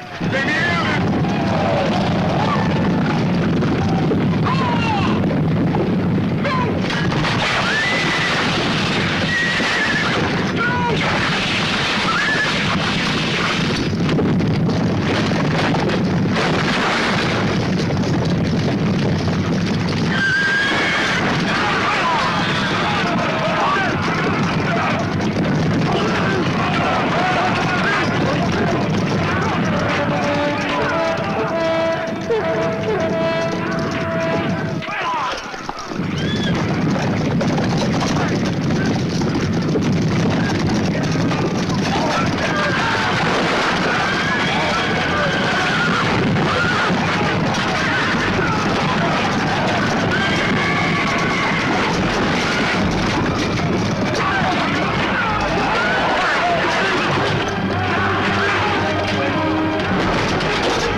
come to this? The hearts that spanieled me at heels, to whom I gave their wishes, melt on blossoming Caesar.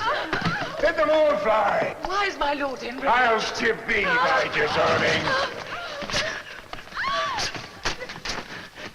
Follow Caesar's chariot. Let him hoist thee up. Help me, my women. Help me. Mother.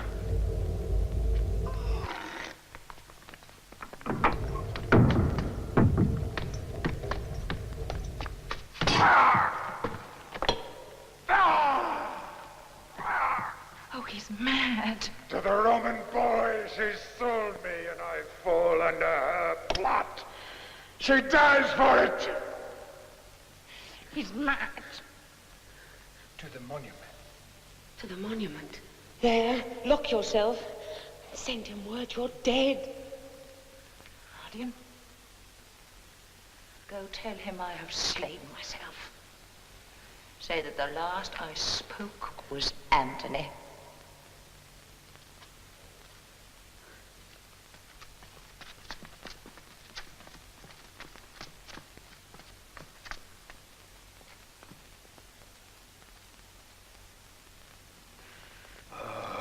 This false soul of Egypt, this grave charm whose eye becked forth my wars and called them home, whose bosom was my coronet, my chief end, like a right gypsy, as at first and loose, beguiled me to the very heart of loss.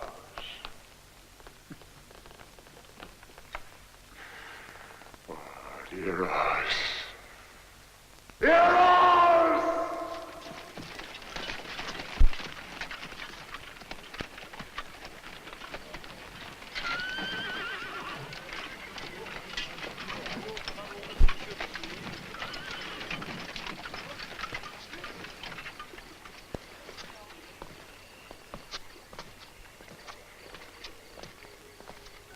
Sometimes we see a cloud that's dragonish, a vapor sometimes like a bear or lion, a towered citadel, a pendant rock, a forked mountain or blue promontory with trees upon that nod unto the world and mock our eyes with air.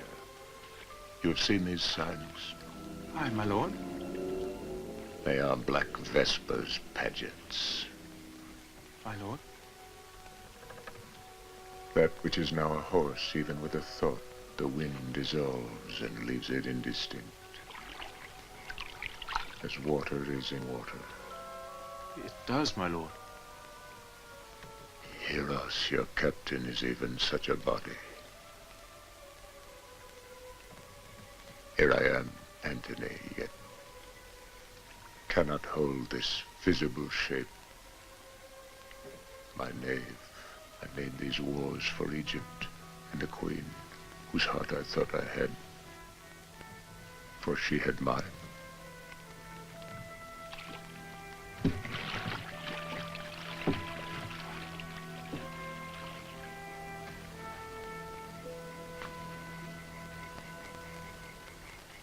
Oh, your vile lady.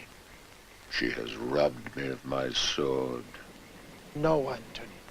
She has betrayed me. She shall die. Death of one person can be paid but once. What you would do is done. The last she spoke was Antony. Your name is buried in her. Dead, then? Dead.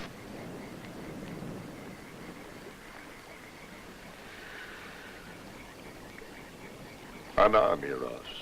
The long day's task is done, and we must sleep.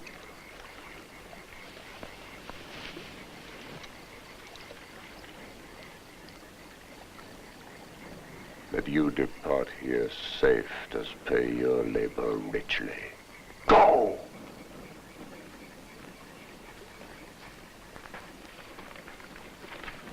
Off. Put off! The sevenfold shield of Ajax cannot keep the battery from my heart. A peace, Eros. A peace. No more a soldier.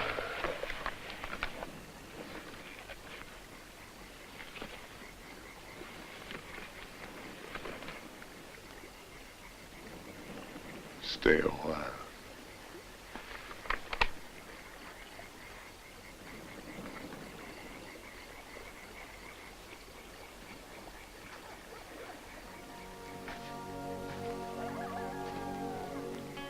I will o'ertake thee, Cleopatra, and weep for my pardon.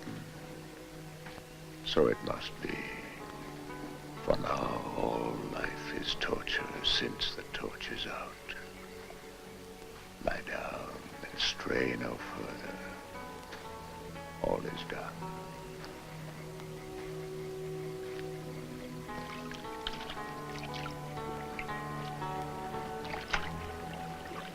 Eros.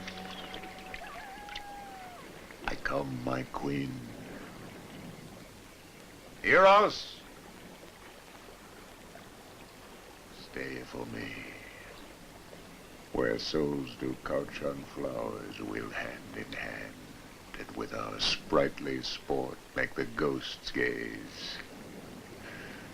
Dido and her Aeneas shall want troops, and all the haunt be ours. Come, Eros! Eros.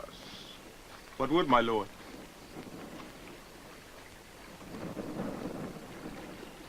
Since Cleopatra died, I've lived in such dishonor that the gods detest my baseness.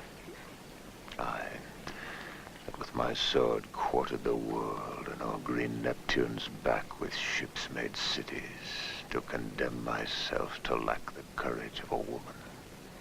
You are sworn, Eros, that when the time should come, which now is come indeed, on my command you then would kill me. Do it. Time is come. You strike not me, 'tis Caesar you defeat. Put color in your cheeks. The gods withhold me. Eros, would you be taken to great Rome and see your master thus with bound arms, bending his neck before the wheeled seat of fortunate Caesar? I would not see it. Come then, for with a wound I must be cured. Now draw this sword. Oh, sir, pardon me. When I did set you free, did you not swear to do this when I bade you? Do it at once, or your preceding services are all but accidents, unpurposed.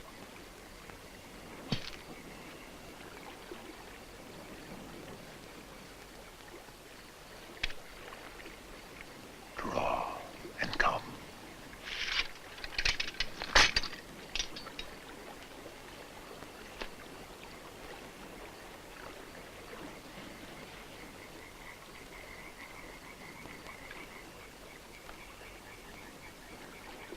Turn from me, then, that noble countenance.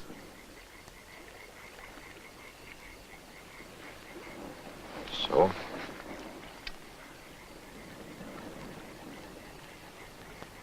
Eros. My captain. My dear master. Let me say before I strike. Farewell? It's said, man. Farewell. Farewell. Great chief.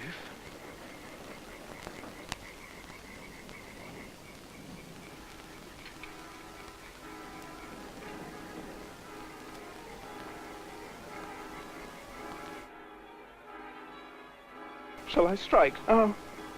Now, Eros.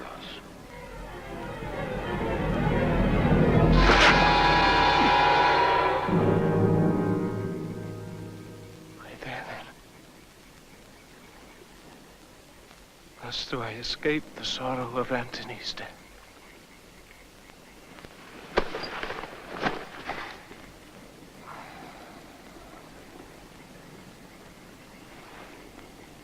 You teach me, valiant Eros, what I should, and you could not. But I will be a bridegroom in my death and run into it as to a lover's bed.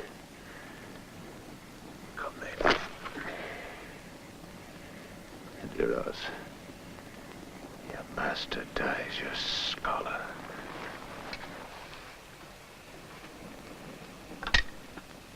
To do thus I learned of you.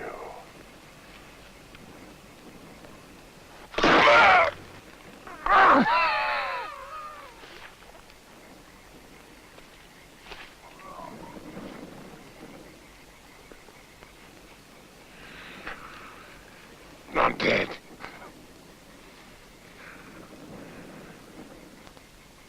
Not dead yet.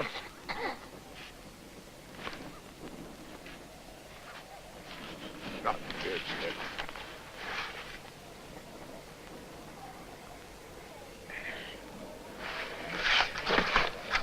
Thy fortune bids thy followers fly.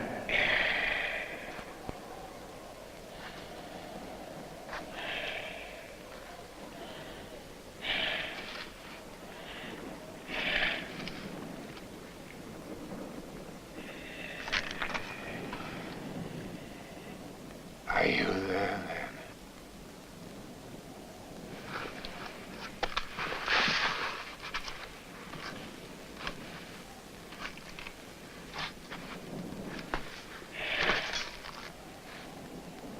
Take my sword and give me death.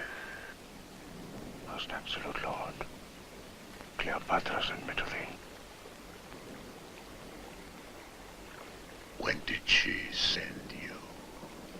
Now, my lord.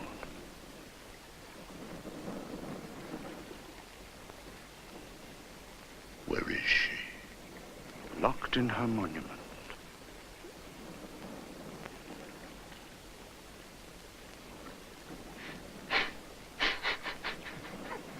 She had a prophecy of what hath come to pass.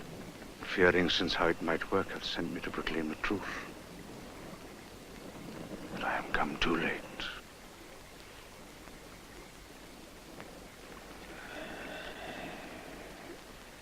Too late.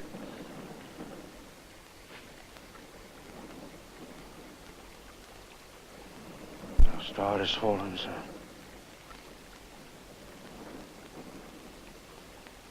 You may not live.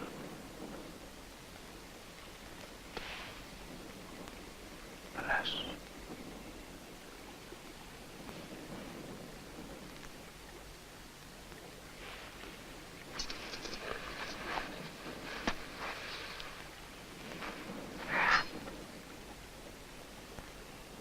Hey, good fellow. Do not please sharp fate to grace it with your sorrow. We welcome that which comes to punish us. And bear it lightly.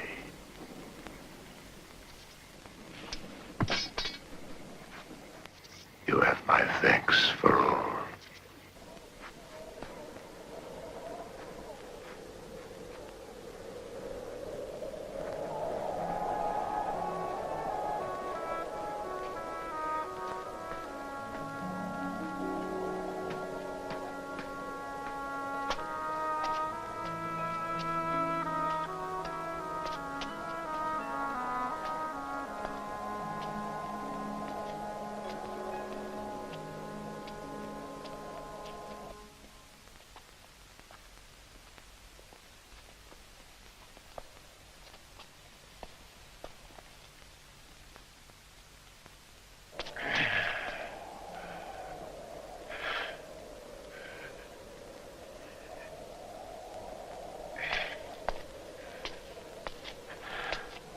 Charmian, I will never go from hence. Be comforted, dear madam.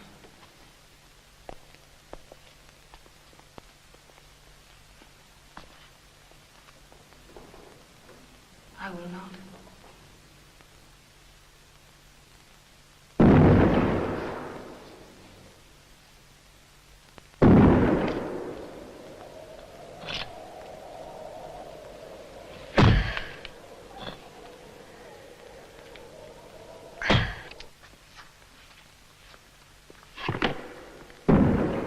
Anthony.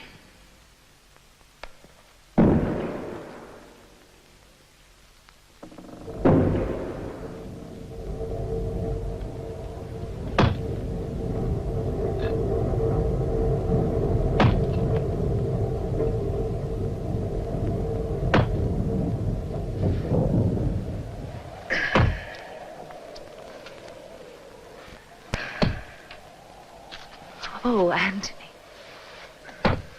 Antony, Antony. I'm dying, Egypt. Dying. Only I hear him more tuned there the while, till of many thousand kisses, the poor last I lay upon thy lips. Dear my lord, pardon. I dare not come down, lest I be taken. I am safe. Oh, help me, my women. But come. We must...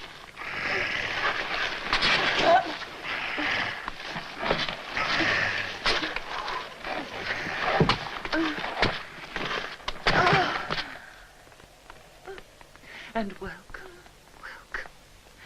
Die where thou hast lived. Quicken with kissing. Have my lips that power? Thus would I wear them out. I'm dying, Egypt. Give me some wine and let me speak a little. Oh, Caesar, seek your honor with your safety. They do not go together.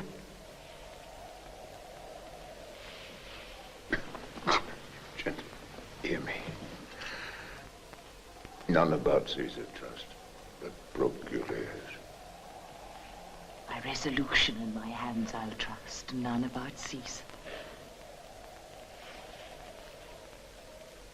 This miserable change now at my end, lament no sorrow at, but please your thoughts with those my former fortunes,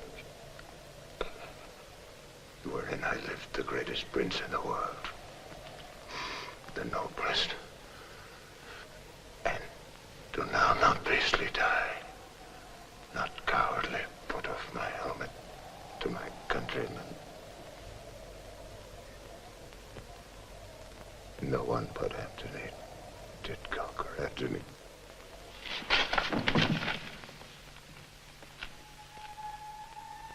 Noblest of men. Oh, and I. Hast thou no care of me? Shall I abide in this dull world, which in thy absence is no better than a star? See, my women, the crown of the earth doth melt. My lord,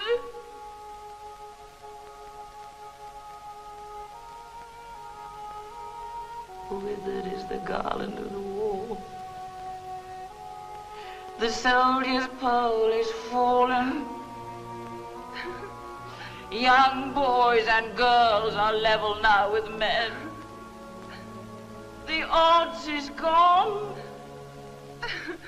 And there is nothing left remarkable beneath the visiting moon. Lady. Madam. Oh. Peace, peace, Iris. No more Bettina, woman. I'm commanded by such poor passion as the maid that milks and does the meanest chores.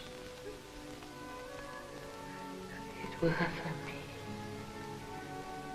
to throw my scepter at the injurious gods, to tell them this world did equal theirs till they had stolen our jewel.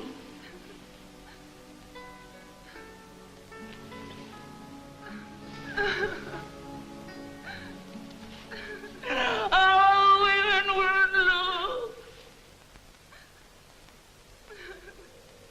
Our lamp is spent, it's out.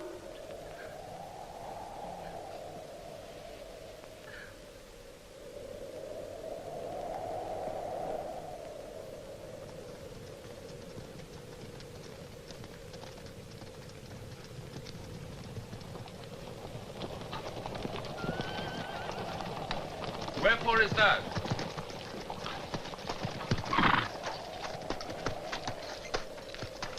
What are you? And what you say? I say, O Caesar, Antony is dead.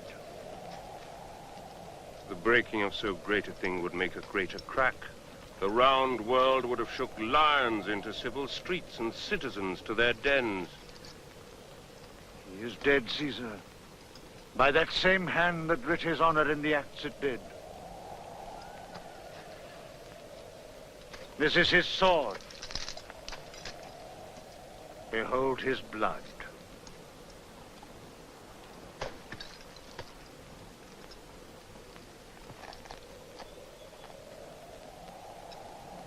Look, you sad friends.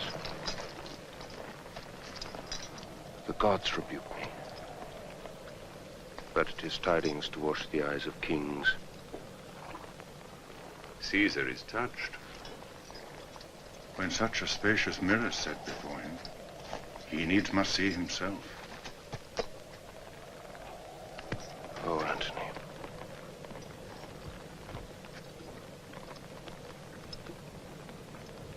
I have followed thee to this.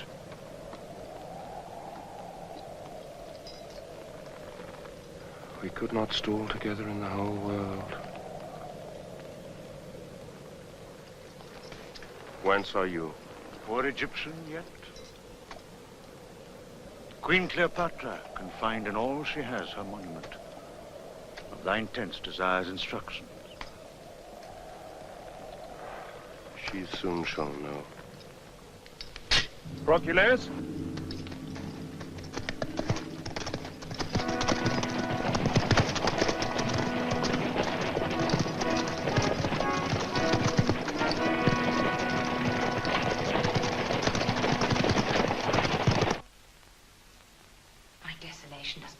A better life.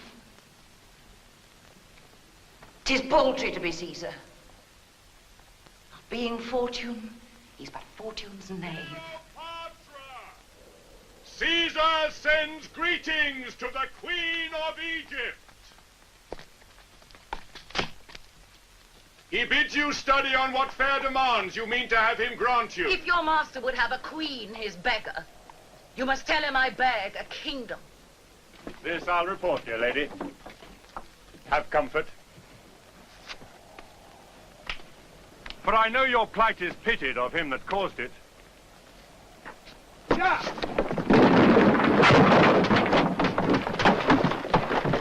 Hold, worthy lady, hold! Do not yourself such wrong who are in this relieved, but not... Come, where art thou left? Come, take a queen. For temperance, lady. Sir, I'll eat no meat. I'll not drink, sir. I'll not sleep neither. This mortal house I'll ruin. Do Caesar what he can. Oh.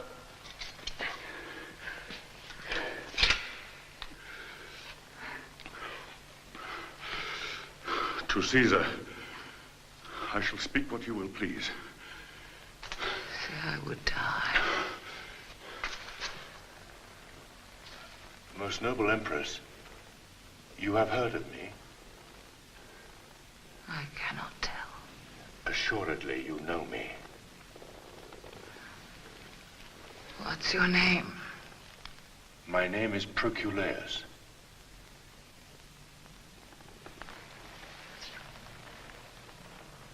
Antony did tell me of you. Bade me trust you. I do not greatly care. I have no use for trusting. Madam. No matter, sir. What I have heard or known.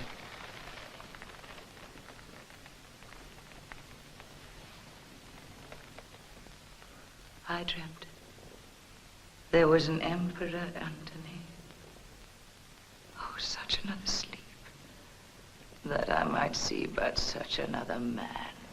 If it might please you. Space was as the heavens, and therein stuck a sun and moon that kept their course, and lighted the little, the earth. Most sovereign creature. His legs bestrid the ocean. His reared arm crested the world. voice was propertied as all the tuned spheres, and that to friends. But when he meant to quail and shake the orb, he was as rattling thunder. For his bounty, there was no winter in it, and autumn 'twas that grew the more by reaping.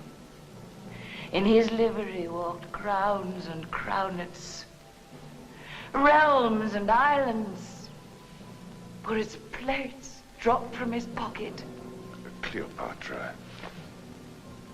Think you there was, or might be, such a man as this I dreamt of? Gentle madam, no. You lie, up to the hearing of the gods. Hear me, good madam. Your loss is as yourself great. I thank you, sir. Know you what Caesar means to do with me? I am loath to tell you what I would you knew. Nay, pray you, sir. Though he be honorable, He'll lead me then in triumph. madam, he will, I know it.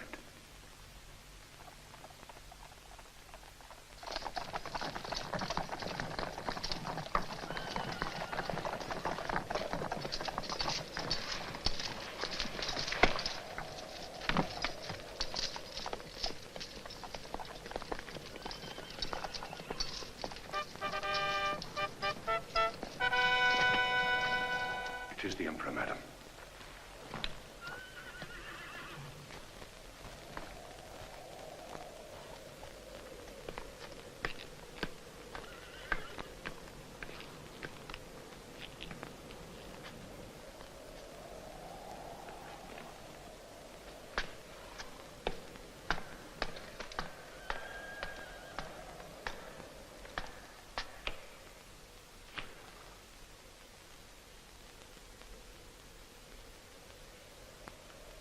Which is the Queen of Egypt?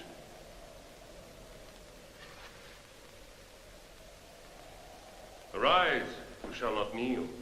I pray you, rise. Rise, Egypt.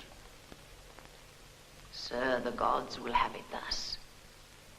My master and my lord I must obey. Take to you no hard thoughts. What injuries you did us, we remember as things but done by chance. Sole sir of the world. Cleopatra, know that if you apply yourself to our intents, which towards you are most gentle, you shall find a benefit in this change. But if you take Antony's course, you shall bereave yourself of my good purposes.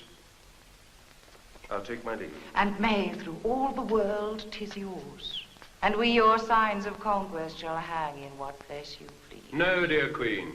Our care and pity is so much upon you that we remain your friend. And so, adieu. My master and my lord. Not so. Adieu.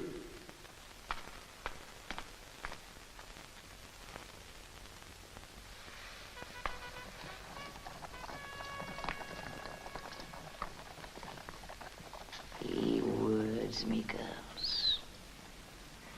He words me. That I should not be noble to myself. But think you, an Egyptian puppet will be shown in Rome as well as I. Mechanic slaves with greasy aprons shall uplift us to the view. Good lady. It is most certain. Quick comedians will stage our Alexandrian revels. Antony shall be brought drunken forth. I shall see some squeaking Cleopatra buoy my greatness in the posture of a whore. I'll never see it, for I'm sure my nails are stronger than mine eyes. That's the way. Finish, good lady. The bright day is done, and we are for the dark.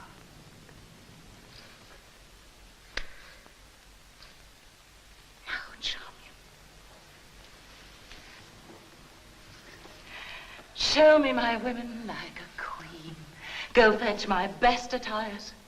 I am again for Sidness to me, Mark Antony. Good, Iris, go.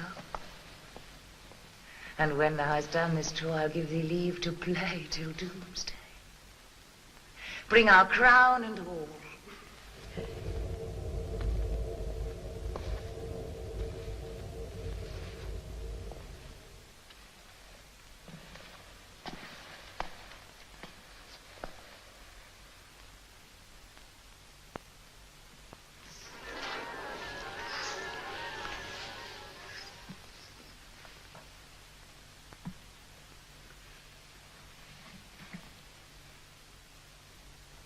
You bring me liberty.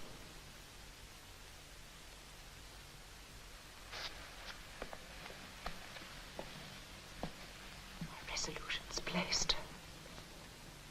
Now the fleeting moon. No planet is of mine. Hast thou the pretty worm of Nilus there that kills and pains not? I have him. His biting is immortal. Rememberest thou any that have died on? Very many. Men and women, too. Indeed, there is no goodness in the worm. Take thou no care. It shall be heeded. Get thee gone. Yes, forsooth. Farewell. I wish you all joy of the worm.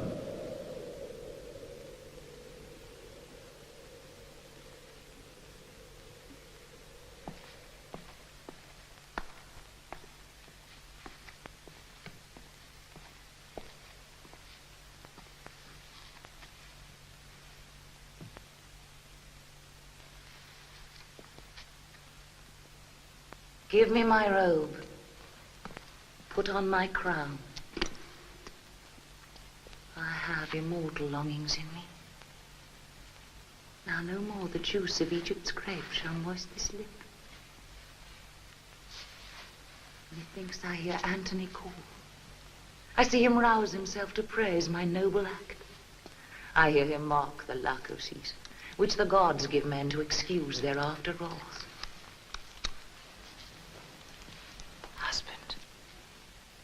I come. I am fire and air. My other elements I give to baser life. So, have you done?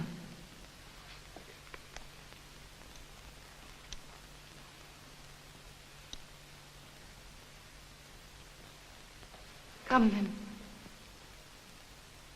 Kind Charmian. Madam. Iris. Iris.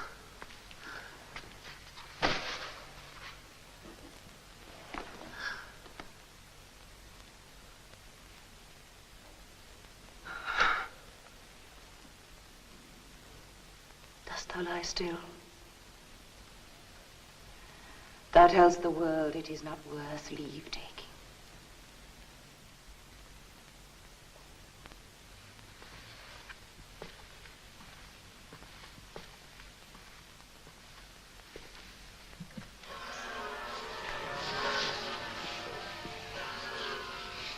Come, thou mortal wretch.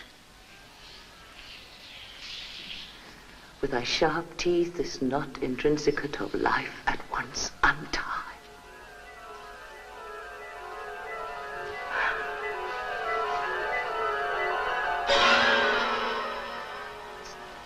Couldst thou speak, that I might hear thee call great Caesar ass unpolicied?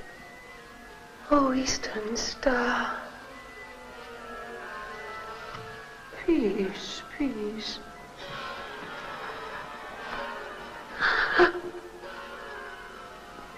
Dost thou not see my baby at my breast? Break. Break.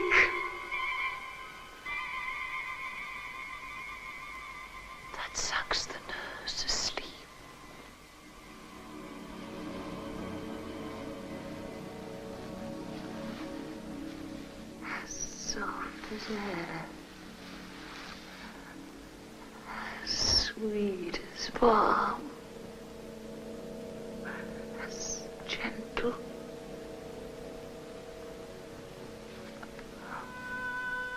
Oh, Anthony. Anthony.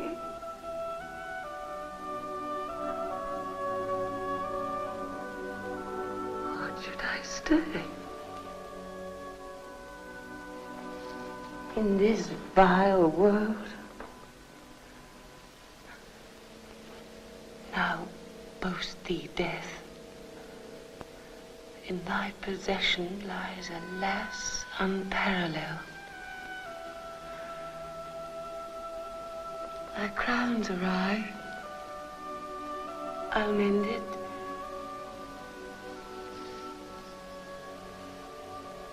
And then play.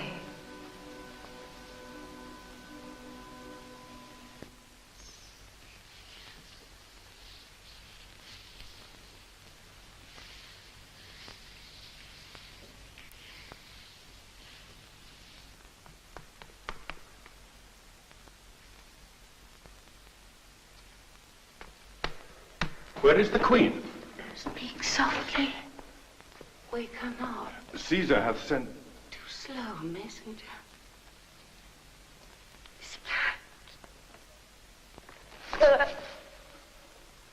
What work is this, child? Is this well done? It is well done. And fitting for a princess.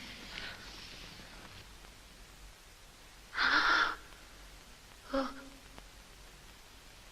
Soldier?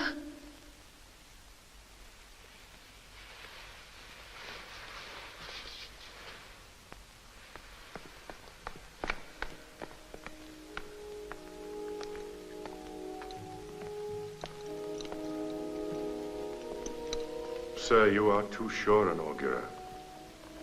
That you did fear is done.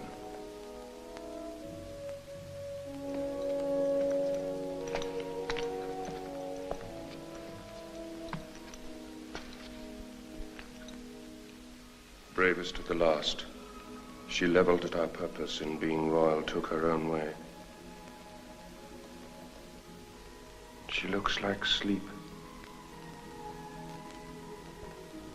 As she would catch another Antony in her strong toil of grace. Take up her bed. She shall be buried by her Antony. No grave upon the earth shall clip in it a pair so famous.